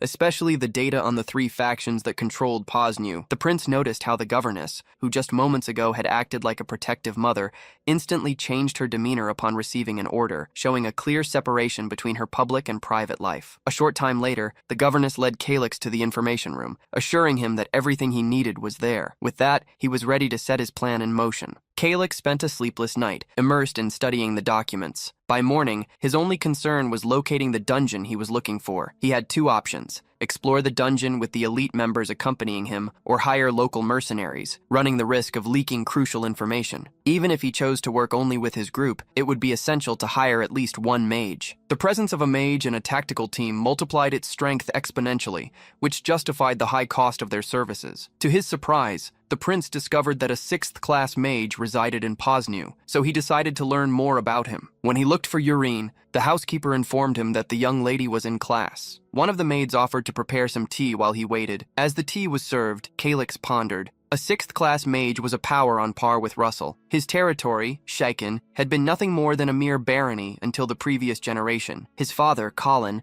had reached the 7th class at a young age, but passed away soon after becoming a count, before he could even solidify the territory's foundations. Calyx considered that he was not yet the official heir, and wondered if such a powerful mage would join him. In any case, he would only know the answer if he tried. Just then, Urine appeared. What does the prince need? She asked, her excitement obvious. What's our next step? Calyx, however, tempered her excitement, explaining that they needed to make proper preparations before launching the business he had planned, a process that could take anywhere from 6 months to a year. He advised her not to get too excited. To start, he handed her a balance certificate issued by the Mage's Tower, which certified a deposit of 30,000 gold coins. Urine recognized the document's authenticity, but found the amount strange, as they had agreed on a total sum of 100,000. Even so, she smiled, saying that amount would be enough to start helping her big bro. The prince was startled to be called that. Anyone who invests that kind of amount in me automatically becomes my big bro, Urine explained, a twinkle in her eye. That's how I'll be treating you from now on. Changing the subject, why did you call for me earlier? The prince, in turn, got straight to the point. Do you know someone named Edilun Beltua? Their conversation was interrupted by the arrival of the housekeeper, who informed them that the mage Edilun Beltua had been detained, suspected of practicing dark magic. Urine promptly defended the mage, stating that the suspicions were unfounded. The housekeeper, though she agreed, warned of the importance of avoiding unnecessary entanglements. According to her, in this world, an act of kindness might be repaid not with gratitude, but with absurd demands. Upon hearing the report, Calyx recalled Edilun Beltua. He knew the mage had a difficult personality, but wasn't a bad person. Determined, the prince informed the housekeeper of his desire to speak with the mage, assuring her he would take full responsibility for his actions. The housekeeper initially refused to cooperate. However, faced with Calyx's insistence, she relented. The woman revealed that outside the city's north gate, facing the mountains, there was a community cemetery. There, in an isolated cabin, resided Edilun Beltua, who also worked as an undertaker. She added that the mage was a stubborn man who, since his arrival, had immersed himself in his experiments and rarely left the place. Calyx asked if the housekeeper knew anything about these experiments, but she merely commented that mages hate having their research secrets exposed. Startled, Urine intervened. Are you really going to his cabin? Yes. I noticed you don't like it when people speak ill of the mage, so what's the problem with visiting him? The young woman explained that simply being near Edilun seemed to drain her energy and begged the prince not to give in to any temptation, no matter how attractive the offer. Calyx confirmed he understood, but he could tell Urine was hiding something. Before he could question her, the housekeeper announced the end of the break and led her back to her class. Determined, the prince set off to pay the mage a visit. Accompanied by Kraut, Calyx arrived at the cabin in the cemetery. When they knocked, a voice from inside invited them in, saying the door was unlocked. The prince reflected that few would be so calm living outside the city gates, a region infested with monsters and bandits. Whoever this was, they were extremely confident. As he crossed the threshold, Calyx was enveloped by a dense aura, one befitting a dark mage. Although he already knew of his reputation, Edilun's presence in person was something else entirely. The prince introduced himself formally, but the mage feigned ignorance of the outside world, stating that a mere name didn't tell him if he was standing before someone important. I do not come from a famous family, and my titles are irrelevant, Calyx replied. And regardless of my station, it cannot compare to that of someone who has reached the level of Archmage. You talk too much, Edilun cut in, impatient. I have no time for games. Get to the point. I have work to do. Calyx laid out his plan. He intended to conquer a nearby dungeon and wished to hire the services of Edilun Beltua. Are you referring to the dungeon in the Impalan mountain range? The mage questioned. Upon confirmation, Edilun let out a dry laugh. It's been a while since I've encountered such an audacious fool. The insult to his master irritated Kraut, but Calyx ignored him and pressed on with the proposal, guaranteeing payment. Money is only valuable if you survive to spend it, Edilun retorted. If you value your life at all, boy, go home before you get hurt. Not one to give up, the prince tried another approach, offering to find any rare item the mage might need for his research. The suggestion infuriated Edilun. Were you sent by the mage's tower to investigate my research? He snarled. Calyx realized he had touched a nerve. Out of my house. Now. Frustrated, Calyx returned to the mansion. Urine approached him, asking if the price the mage demanded was too high. He wouldn't even negotiate, the prince replied, before asking her directly, what happened between you and Edilun in the past? She revealed that shortly after the mage settled in the region, she invested a sum in his research, but he never paid her back. Did you make a loan contract? Calyx asked. Urine confirmed and showed him the document. Upon reading it, the prince saw that the amount was 30 gold coins. He stared at her, incredulous. How can you be so calm after being swindled like that? Yurine grew irritated by the provocation. However, the protagonist says he can resolve the situation. The girl refuses, claiming she'll make the old man work to pay back every last cent he owes. Calyx explains that this might work with an ordinary person, but the old man she's referring to is a 6th class mage. Yurine then understands that, according to the prince, she won't be getting her money back. The protagonist clarifies that she didn't lend him money, but invested it for a share of the profits, and in doing so, she accepted the risk of losing it. He adds that if she were strong enough to demand payment, she might get her money back, but he knows she isn't capable of it. However, Yurine retorts that the prince isn't any stronger than the mage either, as she saw him training earlier and found his performance pathetic. Now, it's the protagonist who falls for the taunt and gets flustered. However, he reflects that he shouldn't get annoyed by the words of a mere child. Despite being a genius, Yurine is still inexperienced, and the fact that she thinks a contract can control a 6th class mage proves it. In any case, he states that a good merchant must accept the loss when an investment fails and, moreover, must know how to seize any opportunity to recover what they can. If Yurine went to the trouble of drafting a contract, then she must have at least recorded the topic the mage was researching. After all, you don't invest money in something without knowing what it is. So he says he can help her, offering to pay 50 gold coins in exchange for a 67% annual return. Yurine accepts, but on the condition that she gets to see everything up close. Finally, they strike a deal. Afterward, Yurine takes the protagonist to the information room and hands him everything she has on the matter. The governess passes by and asks Yurine what she is doing. Startled, the girl explains what happened. Harry becomes furious upon hearing the story and scolds Yurine for making a deal behind her back. Yurine justifies herself, saying that her governess always finds an excuse to prevent her from closing her deals. In turn, Harry drags the girl away, warning her that today's supplementary lesson will be a very long one. Calyx is left alone with Kraut in the research room, giving them time to study the material. But after spending some time on it, the protagonist realizes that convincing the mage won't be easy, and concludes he'll have to enter the dungeon first and ask questions later. He wakes Kraut and tells him they are leaving. Kraut asks where, exactly, his master intends to go. The prince replies that he is going to hire mercenaries. A while later, they go into the city and arrive at the mercenary brokerage. The presence of a nobleman inside draws attention. Aware of this, the prince announces that he wishes to hire mercenaries. The person in charge is so startled that he can barely attend to him and asks for a moment, saying he needs to go somewhere. Minutes later, another man approaches. The protagonist quickly notices that this is no ordinary man. He had heard that 4th class or higher mercenaries are quite rare. The head of the establishment explains that when a fighter reaches a certain skill level, they can even live like a knight if they find the right rural area. Kraut wonders if that was an indirect jab at him. In any case, the man continues, saying that many prefer freedom and choose to stay. Furthermore, he expresses surprise that a nobleman is present in person instead of sending a representative. The prince replies that sending a representative wouldn't guarantee a proper contract. Upon hearing this, the man in charge thinks that the boy before him is young enough to be his grandson, yet as cunning as an old fox. Once in the negotiation room, he asked what exactly the prince needed. Calyx explained that the mission could last up to 3 months, but he would pay an above-average rate for it. He also said he needed, at most, 200 people,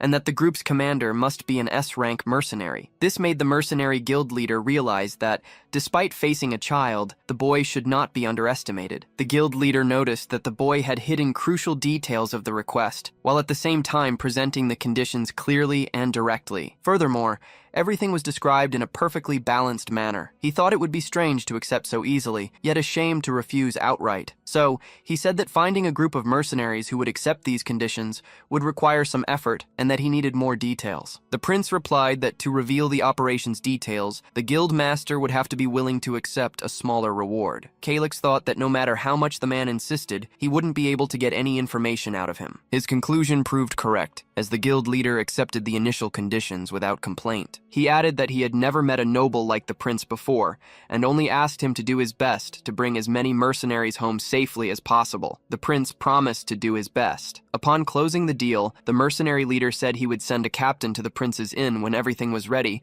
and after that, they could discuss the operation's details. A while later, Kraut noticed the prince was nervous and asked if everything was all right. Calyx replied that he thought they wouldn't accept his proposal easily, but he was relieved that everything had worked out. Kraut asked where he had learned to negotiate negotiate so well. Unable to tell the truth, Calyx made up an excuse and invited his ally for a drink. Kraut replied that the prince wasn't old enough for that, but perhaps they could have some juice instead. Meanwhile, a mysterious person was observing a noble accompanied by a bodyguard leaving the mercenary agency. Finding the scene quite unusual, they decided it would be best to investigate the matter further. Pozniev is the only free city in the kingdom of Roke and is not affected by the rules of the nobility. The city is famous as a sanctuary for mercenaries. The moment someone joins the mercenaries of Pozniev, all their records are erased, regardless of their past. In return, any affiliated mercenary in the city is required to fight in the wave of monsters that overflows from Impalin Mountain every year. The monsters always appear in autumn in large numbers. In the end, they are either defeated by the mercenaries or they feast upon their fallen hunters. However, this burden did not always fall upon the mercenaries. The first line of defense used to be a battalion of prisoners, composed entirely of criminals. Since their deaths meant no compensation would be paid to their families, Pozniev's current system was built on this foundation.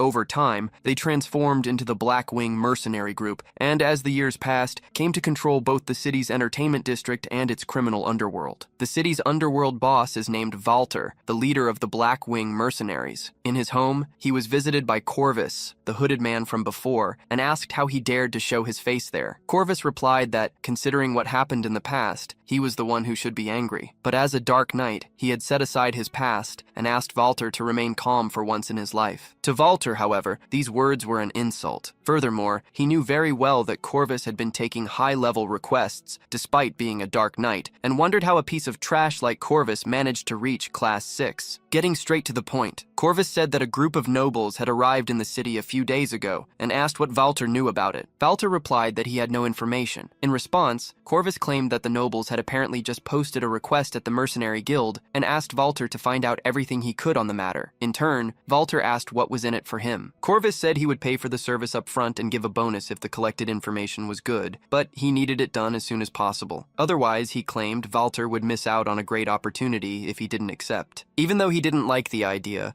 Walter ordered one of his men to bring him all the information he could find on the matter. A while later, the documents were ready, but upon seeing the contents, Walter was surprised and asked if that noble was trying to start a war. Corvus replied that they hadn't declared a territorial dispute and didn't share any borders with enemy nations. Despite this, Walter retorted that it was a level A mission. Dungeons were supposed to be handled by small, elite teams, not 200 mercenaries. At this, Corvus agreed that no one would be stupid enough to hire so many people for a simple dungeon. Walter thought the same and suggested they should just exterminate the nobles. Noticing the confusion, Trias asks if the prince has a favorite hostess. At this, the protagonist thinks that there's no need to introduce Harry after all, and understands that in a way, Trias likes her. So, he says he was just looking for a quiet place, away from prying eyes, and happened to meet a girl who introduced him to this place. With that, Trias concludes that the prince has no ulterior motives with Madame Harry. Changing the subject, he asks if the prince is considering hiring more mercenaries. As far as he knows, there are only two types of rank A missions: cannon fodder for an unwinnable battle or a dungeon expedition. The prince thinks that Trias has realized he isn't preparing for a war, but at the same time, he must not know anything about the dungeon exploration plan. The man seems to know nothing about the scale or rank of the mission, and yet he wants to suggest hiring more people. In other words, the protagonist understands that monsters won't be his only concern, as there will also be looters after the spoils. Trias says the prince shouldn't underestimate the danger. Although it would cost more to hire others, it would be worth it, because if their contingent is far superior, the enemies won't dare to attack so easily. However, the protagonist refuses to hire more mercenaries, stating that their adversaries won't be from any of the three great powers. Trias realizes the prince isn't taking the situation seriously, and believes that mere mercenaries won't stop a noble from being attacked. If he were more insistent, the contract might be cancelled, so he thinks it's best to leave it as it is. But if the situation worsens, he plans to escape with Harry and Urine. With that, he decides to review the contract details. The newly added request indicates he needs to gather a third more people, in addition to the requested materials. Furthermore,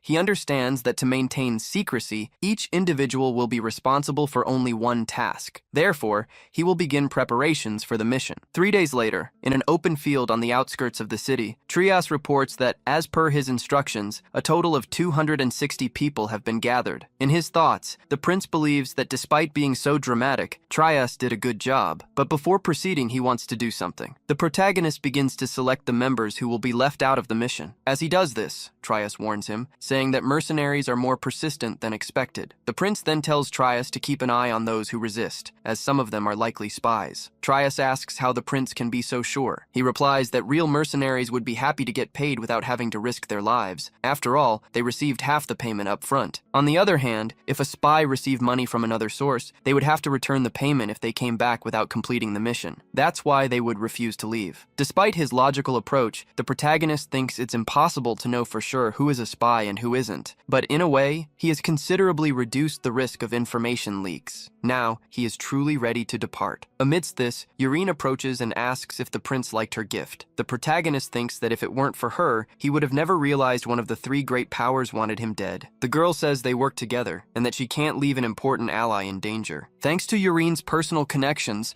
the protagonist gained a great shield in the form of Trias, who was brought in by the governess. Yurine says the monsters in the Impalin mountain range are as fierce as those in the Golda Mountains. Kalix says he doesn't fear that. Yurine in turn asks how a spoiled boy raised in a mansion can feel no fear of danger. The prince replies that he often faces danger in his dreams. During the journey, Trias asks if the prince truly intends to keep their final destination a secret until the very end. He argues that the area is a tangle of different monster territories, and they can't just march aimlessly. For that reason, he would like to at least send scouts ahead. Despite his insistence, Kraut says that he trusts his master, and that Trias should do the same. Trias has seen many mercenaries perish because of the stubbornness of nobles, so he fears the same will happen now. Furthermore, he imagines that if their losses are too great, they will have to retreat, and all the resources invested in the mission will be wasted. In response, the prince asks Kraut to climb a tall tree and observe the surroundings. After doing so, Kraut reports a goblin village about 500 meters away and asks what he should do. The prince orders the goblins to be wiped off the map. However, Kraut points out that the smell of blood might attract larger monsters. Even so, the prince says that a good knight never runs from a fight. Startled, Trias wonders how Kraut managed to spot a goblin village from 500 meters away. As if that weren't enough, Kraut adds that on the other side of the path, there is an orc settlement with about 10 huts. The prince says that's not very many and that he doesn't want any to escape. Kraut also reports that further out,